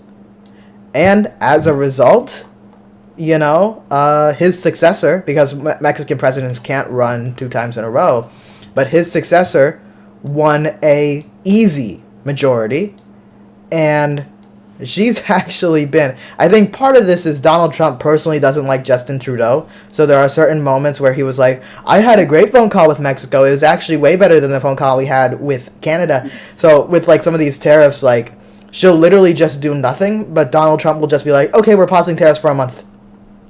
She'll be like, yeah, we'll put fucking National Guard at the border. Sure. But then they're like, oh, we won. We did something. We win. We got a concession. But then you look like a few months ago, she already agreed to do that with Biden, and she's already been doing that. So, the art of the deal, I guess. He just wants to look. He wants to look like he's doing shit. He's just doing it. He's just going the wrong direction. I don't understand why he's not like. It would just be such an easy thing. Like, we're gonna build infrastructure. We're gonna build that would just, everyone wants that. Who doesn't want that? Like, I mean, yeah, you can appeal to like the radicals on either side of the party, but it's just like, why doesn't someone just run on like the absolutes, like housing? I mean, all of these new people coming into voting age, like, how is that not something that you've realized is an issue? Yep, exactly. I don't understand that. And I'll put my sort of politician brain here. You know what actually potentially scared me about Trump coming in? I was kind of afraid that he was going to take the positives from the Biden administration and take it as his own. Now, that would have been an objective good, because, like, for example, the CHIPS Act or the infrastructure bill, or in a lot of the Inflation Reduction Act, there was a lot of manufacturing and green energy stuff. If Donald Trump just sat there and just let it happen, there would have, like, one of the biggest things about the Biden administration. Again, I'm not like a Biden simp, okay? I think Biden supports genocide in Israel, personally. Some people have a problem with that word. Yeah. Oh my God. That's my view. It is insane what's happening in Gaza. Holy fuck. Yep. And the thing with Biden is he supported, actually there was polling that came out that a lot of Biden voters, like, the biggest reason they didn't come out for Kamala was because they associated her with the administration's response to Gaza. So that sucks, but that's what happens when you support a genocide. Turns out the party where the base is, like, bigger on empathy or whatever, turns out they don't like it. Now, when you have theocratic genocide, then that's not really a good thing. It's not a selling point, Maybe in the Republican Party it would be like a much bigger selling point, But the biggest reason Democrats didn't come out for Kamala was because of the. I'm also going to be honest. What's happening in Israel wasn't her fault. I mean, she was vice president. She only has so much say, right? Like, she can't, like, she's not the commander in chief. It's much more on Biden. But at the end of the day, of course, she's the vice president. She's going to be blamed. But going back, the thing that Trump could have done was literally do nothing, let the CHIPS Act play out, the infrastructure stuff play out, all that shit play out. But this fucking idiot, this is what I'm saying, with the modern day fascist is so bizarre to me because they're so incompetent. You look at you look at Mussolini and Hitler, horrible guys, bad guys, and they pulled stupid shit, obviously. But in the beginning, when they both got into power, and this is not praise, this is just the duh thing to do, You come into power during the Depression.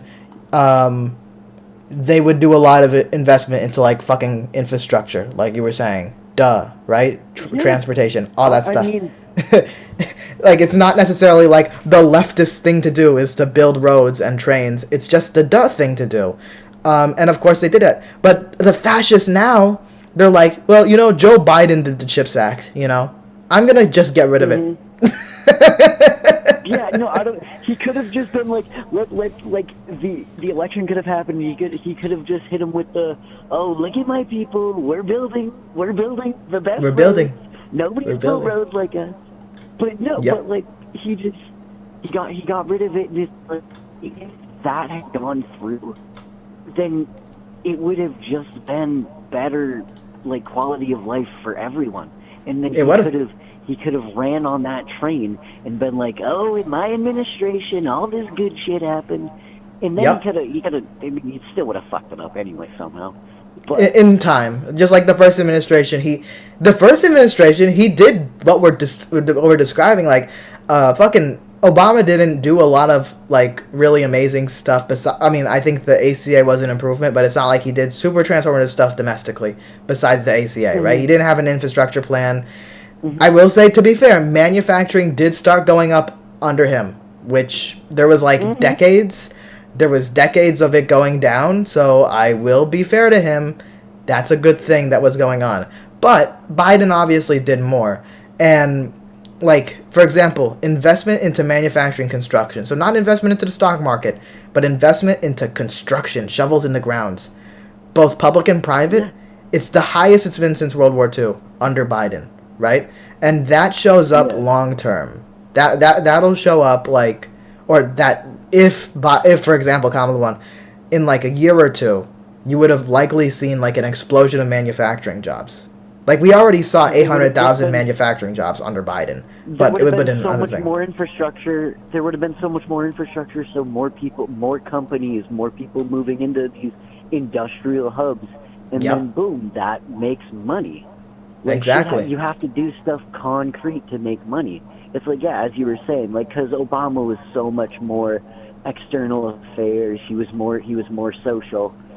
Yeah. And it's but like Trump's first term in Biden, they were building, fucking.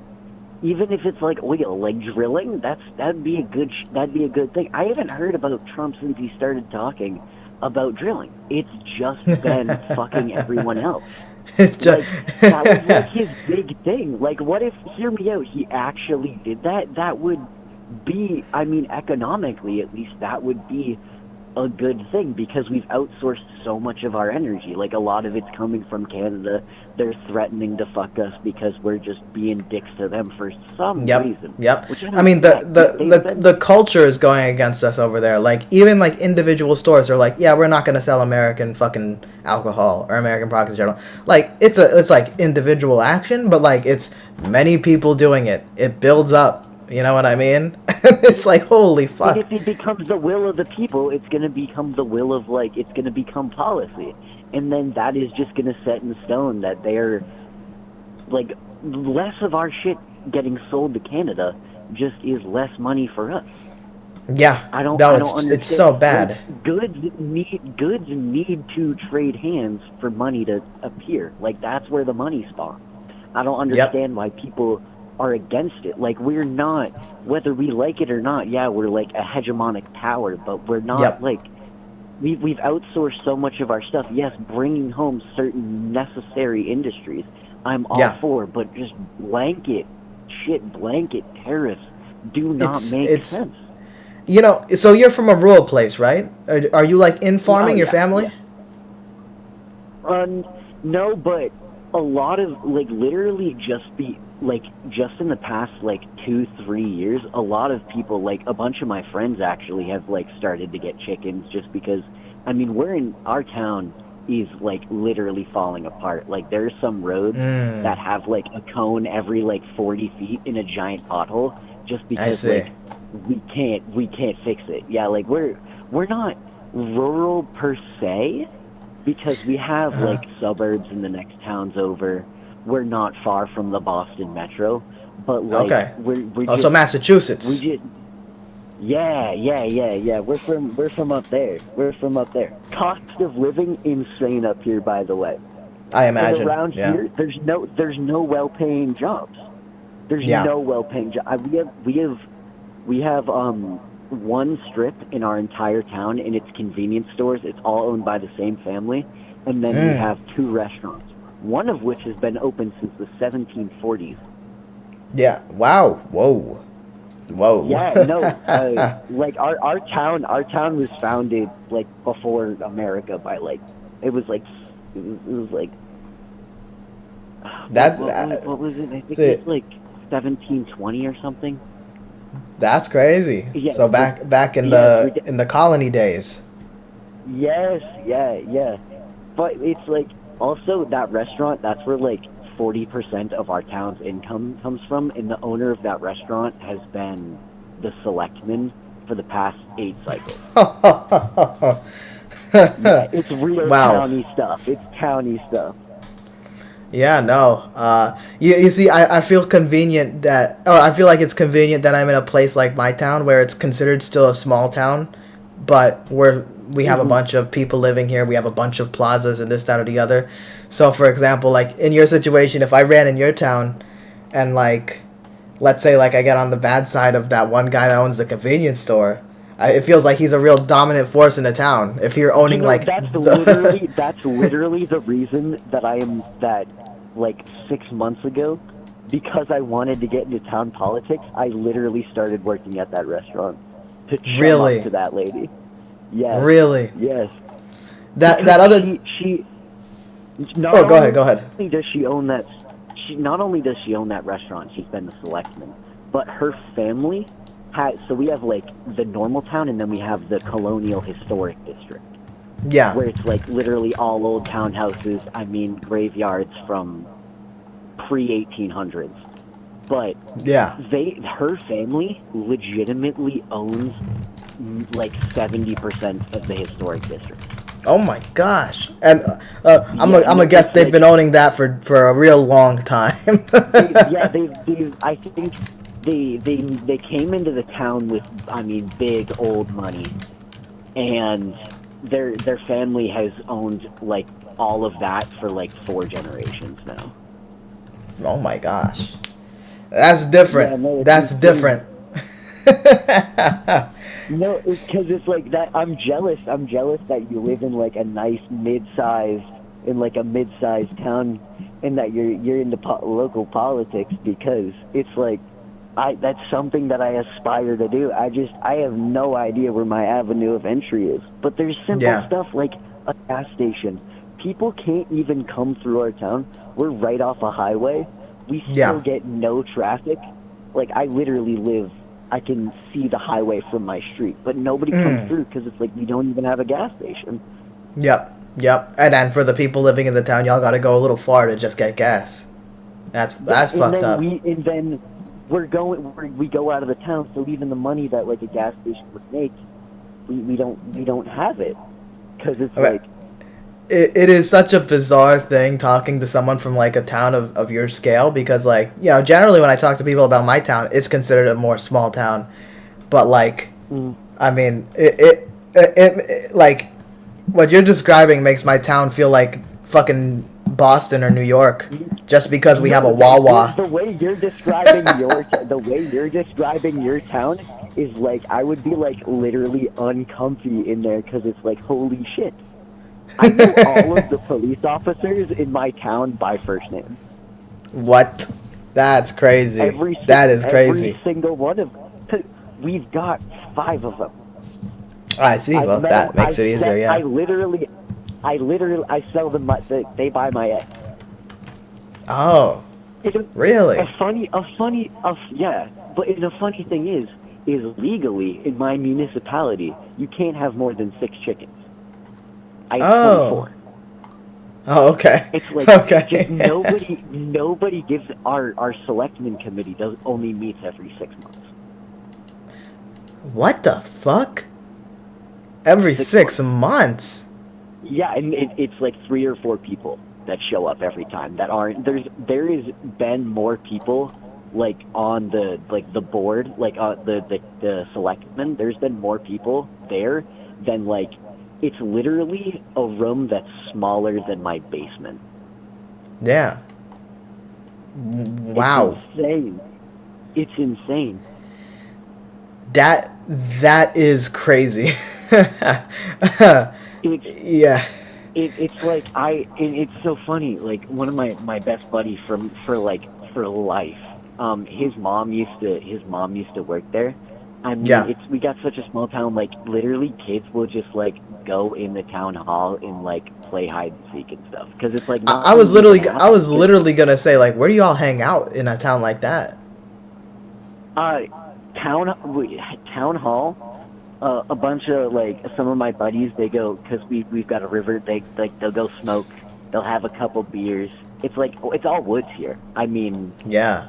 my most of the town is wood. Yep. We have roads through trees. Like we have some dirt roads too. Not many of them. That's like near the outskirts.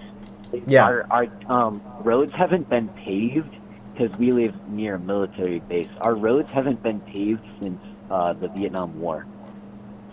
What? We have to like drive. We have What? to, most of the roads because a lot of people were going to the military base, so they needed a place to stay, and so the military base contracted our municipality to build some houses and do infrastructure because they needed place for barracks, they needed places for this, that, and the other thing. That ended, and it hasn't been. Most of our roads, like functionally driving on them, they're a one-lane road. So wait, what's the population again in that town? It's less than. It was 7,500 in 2020. I think now it's closer like 68. Oh, so it's going. It's lessening. I see. Well, yeah. I mean Well, that's not a surprise. Yeah. Yeah, because I mean we've got nothing here. We've got trees. We've got shitty roads. No gas station. We do. Yep. We have a middle school. We don't have a high school. Oh And my gosh. The middle school is on land that another town owns, and we have it on a 99-year lease. What the fuck? So we don't even own the area. We had also our town hall was on. Technically, it was on the military base's property, and it was on a 99-year lease, and it was going to expire soon. So we actually had to buy it back. We had to buy it from them like a couple years before the lease ended, because then they were just gonna like own our town hall, police station, and our one library. Yeah. No, I Tiny mean town stuff. that is You know insane. what's crazy to me? Yeah, What's crazy to me? That this is crazy to you. 'Cause this is what I've lived my whole life. You see, my main experience with small towns in more recent years is if I'm on a train and I'm going to Orlando or Tampa, right? So a city's bigger than mine, obviously. We're passing by a lot of these small towns, these tiny rural towns in Florida, and it's so crazy because like you'll see like the road, you'll see like these like businesses or houses, and you see like the end, and I'm like, wow, people like this is like, I'm not looking down on them. I'm like, oh my gosh, these savages live like this. No, it's not like that. It's just like, for me, right? Like It's a culture shock. No, I totally get that. Like I walk around my area all the time. I don't even like my town's a little. It's not massive again, but like it would be a real pain in the ass to walk really far into town. But I walk a lot in like my area of town, and I there's so many businesses, there's so many restaurants, there's so many like I'm walking distance to grocery stores. I've been going to Wawa a bunch. It's kind of a long walk, but I like to get the meatball subs. You know what I'm saying? And like. I think our closest Walmart or something like that is about 50 miles away. 50? You said 50 or 15? 15 miles away. Okay. We have a Target. It's like 2 towns over. That's still one hell of a drive, man. That's crazy. Mm-hmm. I can walk from one side of my town to the other in an hour and a half. Like, What the walking. fuck? What? Yeah. Yeah. That is so crazy. You know, and I feel like the small towns need more attention because, like, number one, first of all, if we invest money in some of these small towns, right, it wouldn't even be like the most expensive effort, right? Oh, Like, it would be so cheap. Literally, Yep. as I've been saying, a gas station. yeah, Like, yep. simple stuff like that. And by the way, like, I don't know if we really do a much high of these in America, but imagine if it was publicly owned, and you just had this constant stream of like gas money coming into a small town. You know? I have dreams about that in my. I think about that when I go to sleep at night. Yeah. It's like That's so dope. It would be that would actually just be like having a gas station would go crazy. Bro. It would make money. Our budget is so ridiculously low because like the historical district that the big family owns, like people don't even like live in it. Yeah. You know, and that's where most of like the town budget goes because we need to upkeep it because these houses were built. I mean, it's literally just colonial era, fucking like bricks and shit. Yeah. No, I mean, And we need to make money somehow. yeah, yeah. I mean, that would be an amazing way to make money. And obviously, if you have like, if all the people in your town start using that for gas, they need gas, they need to drive, and it's the closest gas station to them, there would be kind of a constant stream of income. I think it's a brilliant idea if you guys had like your own publicly owned gas station. Now, you guys would have to deal with the cost of like, I don't know, buying the gas or whatever, but you make up with that with the income, you know? And the goal is a public service. The entire town would use that gas station. Yeah, yeah. Because it's like, first of all, it would be the closest one by a significant margin. I mean, the gas around, like in the towns around us, we have a gas station that's right on the border in the next town, and because we don't have a gas station, it's like $3.85, $4 sometimes. Oh, but shit. if you go into the middle of their town, it's like $3.20. Yeah, And it's just because they know that people in my town go all the way for gas. Station. Wow. Yeah. Wow. And so they just literally, it's like if you add another 10 minutes to your commute, you can get gas for literally 60 cents less. You know, this is genuinely somewhat of an eye-opening conversation because, like, I'm thinking, well, number one, a fucking gas station in a town like yours would be massively helpful to people. But number two, I'm thinking to myself, like, you know, Democrats in general have struggled with the idea of, like, how do we win in, like, small towns?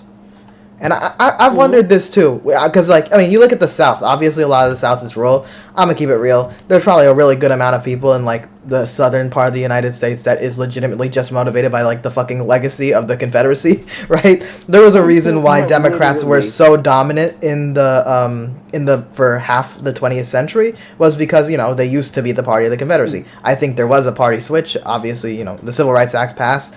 Oh, and then the fucking South stops. Yeah. It's amazing that some people try to deny that because it's like, oh yeah, no, I guess there was no connection to the fact that it's so dominantly Republican and the Civil Rights Act was passed. You know, I guess there was no connection whatsoever. That doesn't mean, like, for example, Lyndon Johnson had no racist bone in his body. He was a Southerner too, but he did ultimately pass it. But so I understand Democrats not winning in the South. But what I was wondering, I was like, you know, why don't Democrats win in the rural parts of the West? You know, like the Montanas, the North Dakotas, the Idahos, and so on and so forth. And, you know, I think strategically, if they actually kind of want to try to make ingrounds, imagine, for example, let's say Biden was president, and let's say he was a little healthier and a little quicker mentally, and he, during the infrastructure plans, was building gas stations in small towns all across Montana, all across North Dakota, all across Idaho, and they were known as like the Biden gas stations or some shit like that. And he's like, put a sign there with my fucking face. The entire town town would love it. It'd be cheers. Like, literally, if something like that happened, I mean, we'd have the whole, like, grand opening banner and shit. Yep. Like, that's part of the reason that I'm a super protectionist, because I just see shit, like, in my town, that it's just, like, we kind of need to be protectionist, because shit's just, like, falling apart. Yeah, I think, if there was in a gas station, my town would be so much more... No, you go. In a much better... You talk. Oh, okay. So I think there's a little bit of a delay. I think my internet's kind of acting up a little bit. I'm going to switch to the faster network real quick. 1 second. If I get disconnected, I'll call you back. All right. Hello. Can you hear me? Yes. You're a lot clearer now. Okay, good. Sorry, I was using a bit of a slower network there. Hopefully this one sticks. But I think Sean Fain, the president of the UAW, said it like really well. Like, he's like, look, the Mexicans, like he was like talking about like the trade and all that stuff, and how like they outsource the jobs to lower wage countries like Mexico, like with these bad trade deals. And he kind of made sure to emphasize, like, the Mexicans aren't our fucking enemies. Like, they are our brothers and sisters too. But, you know, we can't just... Pretty much he's saying we can't just, like, let every job go away. We can't just sign every free trade deal or so on and so forth. But he's not against trade with Mexico. He's not screwing the Mexican workers or anything like that. So I think that's the thing with protectionism for me. It's like, we need American manufacturing base. And also, I will just say, in a sort of almost like American pride way of looking at things, I don't understand why we have, like, the amount of ocean that we do, and we don't compete in... shipbuilding, right? Building big boats. Do we not? We really don't. It's dominated by China, South Korea, and Japan, which makes sense. But yeah, we. I see Genghis friend. I think he's heading out. So thank you for watching, brother. I appreciate you. But yeah, we don't really build ships. Now, we still have manufacturing in this country. We're really good at building airplanes, and we build a lot of airplanes. Okay, that's like our thing. We like to build big, advanced things. We still build cars, you know. But I just don't understand why we have, like, the amount of ocean that we do, and then, like, I'm thinking to myself, like, when did we stop building big boats? Now, maybe there's an economic factor to it. Maybe there's something about effectiveness of, like, yeah, no, I mean, our allies need an industry too, and maybe they build our boats cheaper. I don't know the deal. But part of me is like, maybe we should have a little bit of a foothold in the shipbuilding market. That's just an idea of mine. Yeah, like in Massachusetts, around the Cape where I live, that used to be like our industry. Really? Seagoing, shipbuilding, and shit. I mean, I'm thinking way back, because in the town I live, we teach about, like, our town during the colonial era. That was our stuff. We were a bay colony. Yeah. Are y'all, like, close to Boston, or is it like a long drive? I'm 35, 40 minutes from Boston. Oh, okay, that's actually pretty close. Yeah. Yeah, no, I mean, Massachusetts overall, they got some good shit going for them statistics wise, like education, quality of life. Yeah, but I read all about it. I read all about it, and I'm super proud. I've got my Massachusetts flag right next to me on my bed, but I don't see any of it. Yeah. That must be weird. School. We don't have a high school. We've never had a high school. You know, if you run for office, one, I would emphasize the gas station. I would even probably try to suggest to people to have it, like, be owned. And the way I would frame public ownership of the gas station, like, I would frame it as, like, this is owned by the people, and it would be beneficial to us, you know. And also, like, having a high school in your own town, I feel like that's like a fucking basic thing. That's a bare minimum, right? You know, education in our town. Yeah. Yep. So how long is how far of the drive is the nearest town? Like, how many minutes might that be? Or the nearest, excuse me, high school? The nearest high school, it's 25 minutes. Oh, that's quite the Like drive for a high school. Yeah. Actually, most of the high schools around are like all the same distance. I went to a trade school that was about 35 minutes away. But the thing is everyone like graduates the middle school here, and Yeah. we because we don't have a high school, we have to. You can Figure go into things like out. We can go into 8 different high schools, but we have to Oh, like wow. figure it out. We have to like legally figure it out. I mean, we got to go to a high school, but it's not like we just don't have one. It's not like one is even closer than any of the others.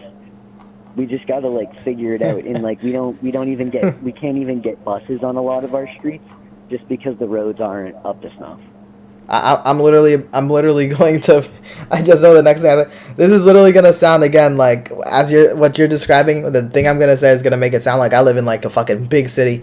I'm kind of walking distance from a high school. Are you really? Yeah. So like I do like substitute teaching, right? So like usually, yeah, my family, they're awake, they give me a ride, all that stuff is easy, right? But if it really comes down to it and I need to walk to school or to walk to work, I can do that. which probably again, like for someone in your town, that probably sounds like an impossibility. Like that sounds like probably crazy. Yeah. I mean, up until I started working for the restaurant that, I mean, the lady runs the town pretty much.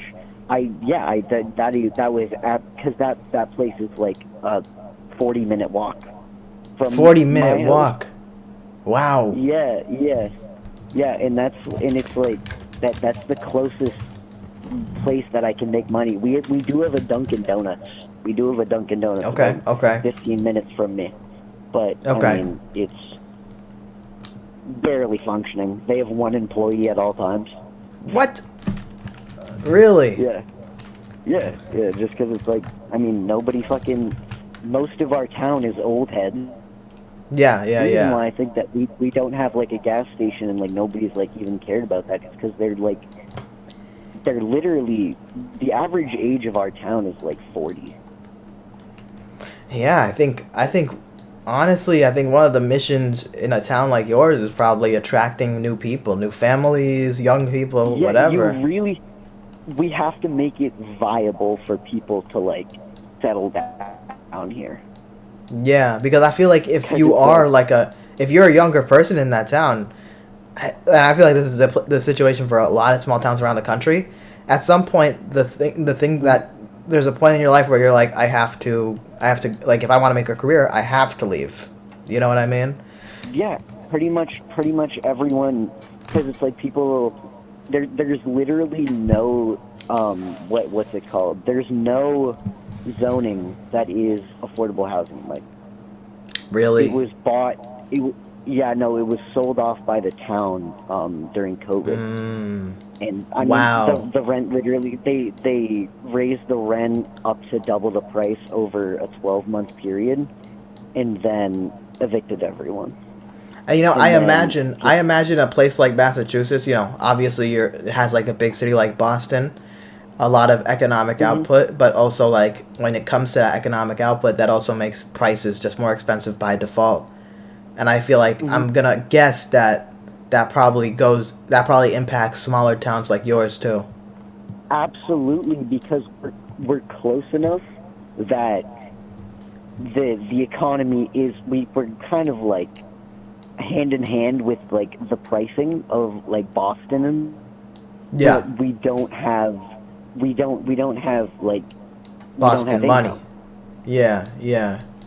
Yeah, no, I like, mean, literally, unless you work at the elementary school, the middle school for the town, or in like the 3 restaurants, yeah, then you don't work in the town. There is no other thing to do in the town. We have a barber shop that got out of prison recently, and that was like a big thing. Yeah. What's convenient? What's a convenient thing about my place is my town again is considered a small town still, but like we're so close to different stuff. Like we're close to a big proper city, not quite like Miami or Tampa, but like it has like a skyline type city. We're close to that place that's like the balling, not balling, but like they are balling. They're really rich, where they're doing all the polo and the equestrian stuff. But they have like a mall and they have like places to hang out and chill. There's also like to my east, there's like a beach town. That's like a super interesting vibe.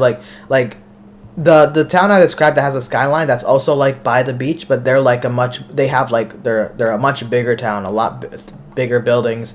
It's a bit more bougie, right? And then this like other beach town a little bit to its south, more to my east, it has like much more of like a like I'm trying to think of a word. Like it's more like it feels less establishment. It feels a little bit more like hippie-ish or like punk rock-ish type deal. Like they have like they have like a cool downtown. You know what I mean? They have like events that happen there. They have a lot of restaurants. So like this literally sounds like fantasy to me. That's so crazy, man. To be fair, my county in Florida is pretty like well developed. Like that's the thing. Yeah. But no, the last money that came to our town was during Vietnam War. That's so wild, man. That's like a completely different experience from this area. There's literally no money has come into the town, and the thing is, what sucks is that to get anywhere in my town, you have to get out of my town.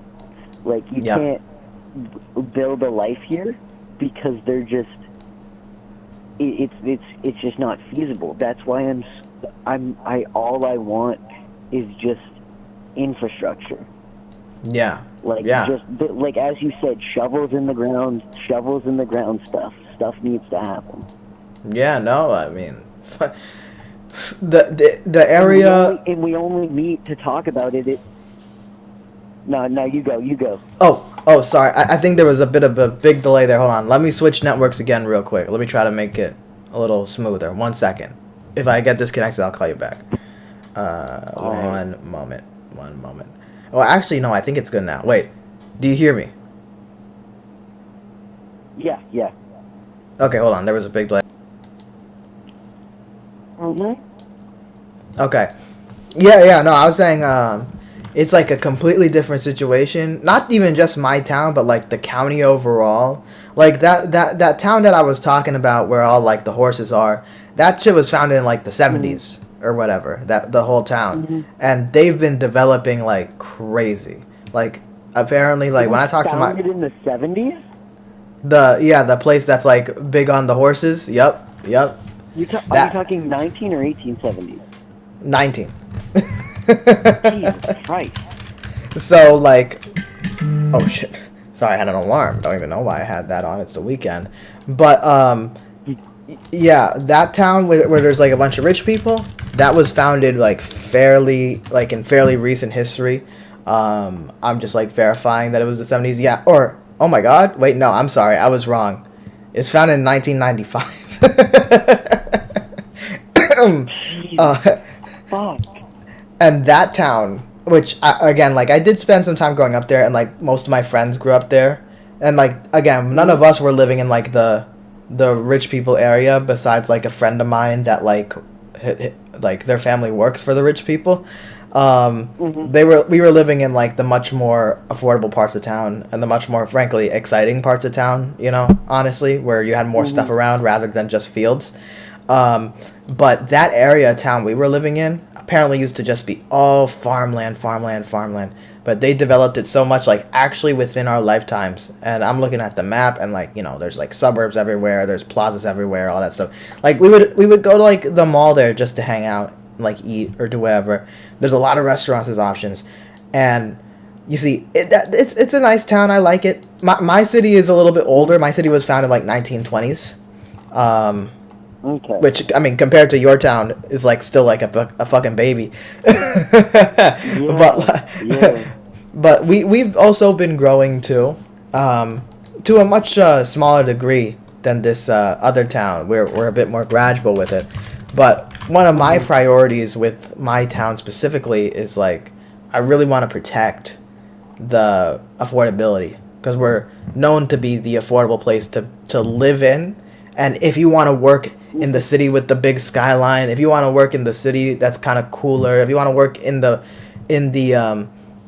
horse place, you know, and that city obviously has a lot of development, a lot of plaza, a lot of restaurants. You can work at all these different places, but you can live in my town because it should be and has been historically more affordable. And that still means business in my town. That still means like you're using the restaurants. You're obviously paying to live in the place. You're obviously paying taxes. People are living there. There's Yep. incentive. Yep. You know, you're talking about gas stations. I am walking distance from 2 gas stations. I'm sandwiched in between 2 gas stations, bro. It's actually so insane to me that your town doesn't have your own gas station. Look, it's getting kind of late, so we probably have to end call soon because I'm probably going to end the stream soon. But, like, it was super interesting hearing what you're saying because, number one, first of all, when I talk to the Democrats next time, I'm going to talk about, you know, maybe we should pressure our Democratic politicians to develop the fucking rural parts of their county because that can give us a good brand boost, potentially. Right? Absolutely. something small like that. Something small like that would be such a big change. Yep.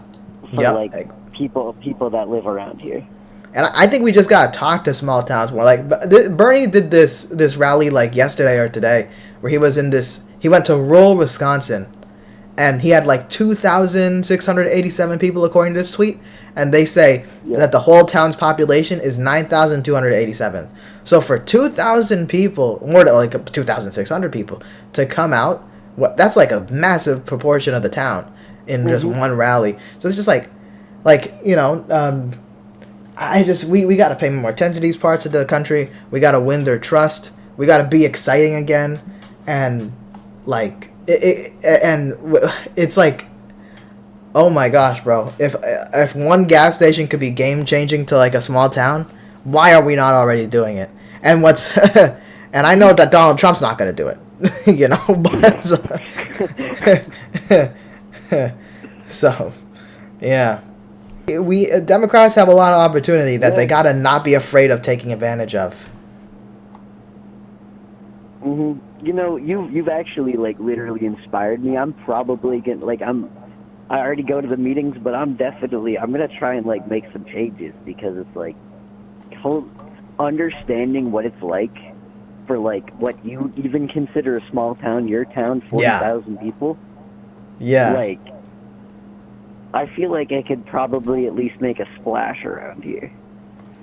Yeah, no, you can absolutely do it. And honestly, if you're focusing on like we need our gas station, we're getting kind of screwed by that other nearby gas station overcharging you, and you guys just because you guys don't have your own, and you guys can literally make a point like, bro, we are like 30 minutes away from Boston, bro. Like they have every fucking thing there. Can we just have a gas station? Is that crazy? You know. And like. But I will say this, you know, in our conversation, you know, I feel like you got a good head on your shoulders. You got a good understanding of your town. Thank you. You know, you got a good understanding of what your town needs, and like, that's literally the people we need in local politics. Because like for me, you know, I might have been describing like, yeah, I'm in local politics, county politics, state politics, whatever. I don't like have ambitions to like be the governor or be the president or something like that. Like, I'm a super political person. Yeah, sure. Like, as a little kid, I was like, I think I want to be president. You know what I mean? Of course, because I'm like a fucking political nerd. But like at this point, I kind of like I don't want any of that like level of intense responsibility to be up those like the biggest echelons of power or whatever. I just want to be in my local government, doing good things. I want to be pushing the Florida party to actually be good, because that's a big challenge for them. And you know, I think we need more people in politics that have like really local goals. Like, yeah, no, this simple fix would really benefit people in my town. because a lot of people come into like local politics with the ambition that like this is their stepping stone to become governor or a senator or whatever it might be, you know. So no, I just want to fix where I live. Yeah. That's the perfect. That's literally the perfect reason to run for something. So I mean, be strategic. Try to make as much friends as possible, because that's what I'm doing.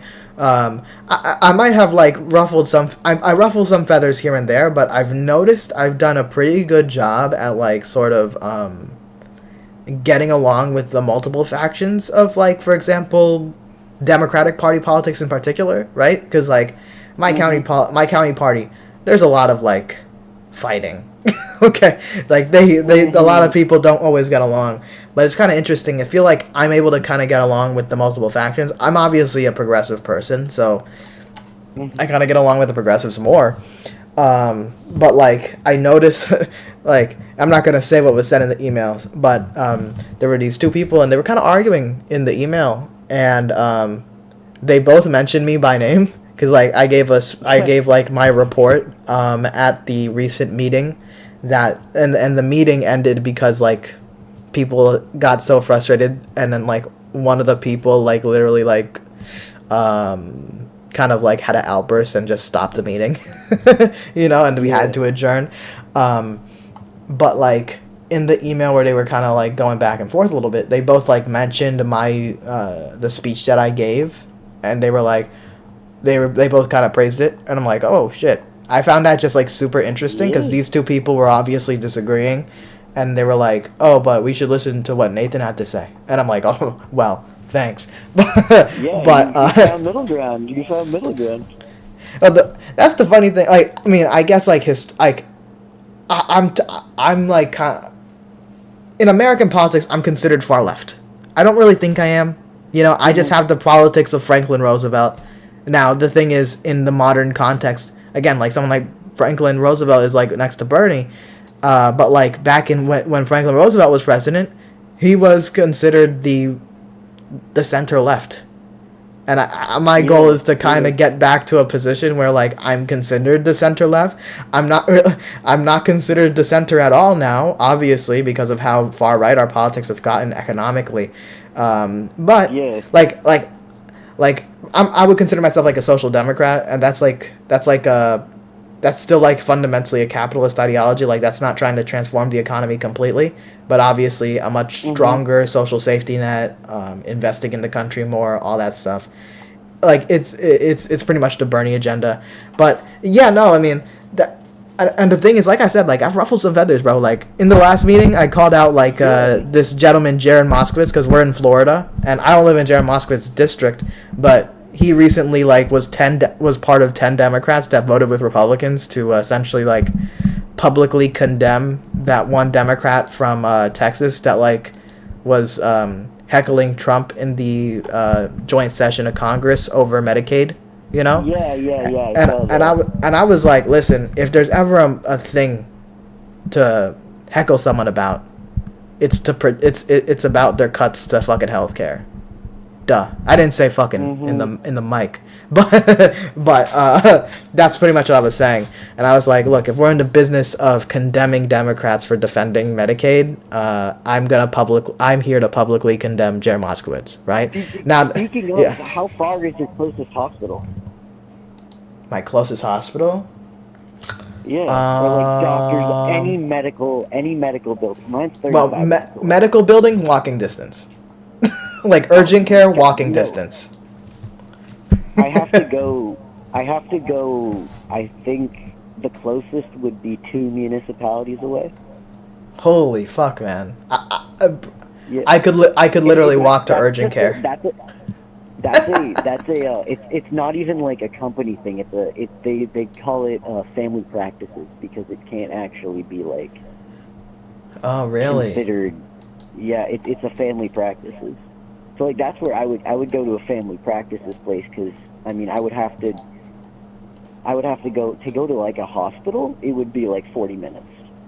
Oh my gosh! Yeah, no, I mean, yeah, I'm walking distance from like 2 urgent care clinics or immediate care, and then like it's like a 20-minute drive to like a hospital, or like 15-minute.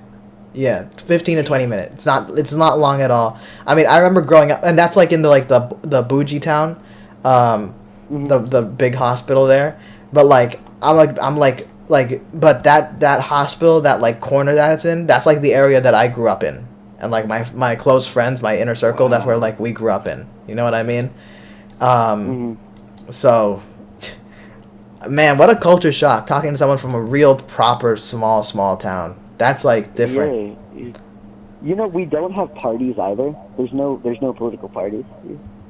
My city also does nonpartisan elections, but like, you know, when I ran, the question I was asked like so often was like, what political party are you? And I would be honest about it, but you know, generally I like to be like, you know, you don't have to think about it from that lens. There's two families. There's two families that have been like opposed at odds for like 3 generations. That you know what's funny? That bougie town I was talking about, the real rich town, they're also dominated by 2 families, but the difference is like these 2 families apparently they're insanely rich, like insanely rich, and they kind of fund the politics, you know. I'm actually, like, you know, growing up, like, in high school, my intention was to run for office in that town. I'm so glad that we moved, because running for office there would be such a pain in the fucking ass. Cause like... You guys have a local news station? It's not, like, our own city. It's, in general, just this region, this part of the county kind of gets the same... Or I think it's more county-based. We get the same news.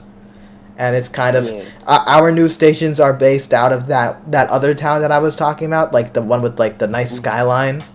Yeah, no. My town, luckily, is like Oh yeah, that's where all your news comes from. Yeah. Have you been to Boston and you're like culture shocked at like how it is compared to your town? I feel like the culture shock is less. You know. I'm uncomfortable there just because it's like there are no the tallest buildings are in the historic district. Yeah.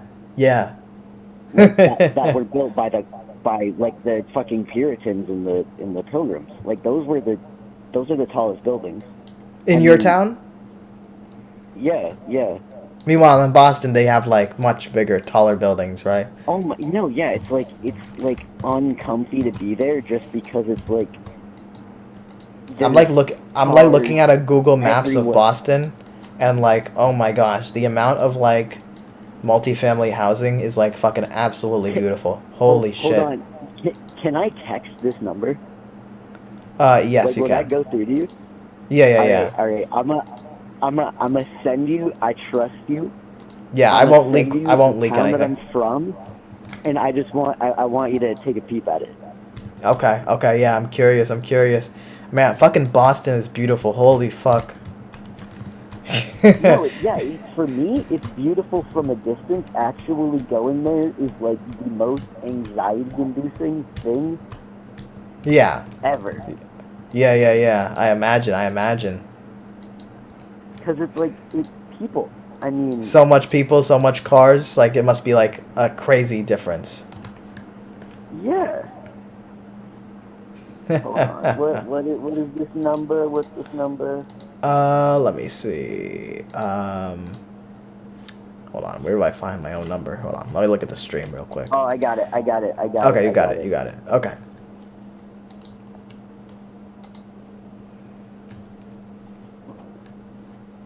305.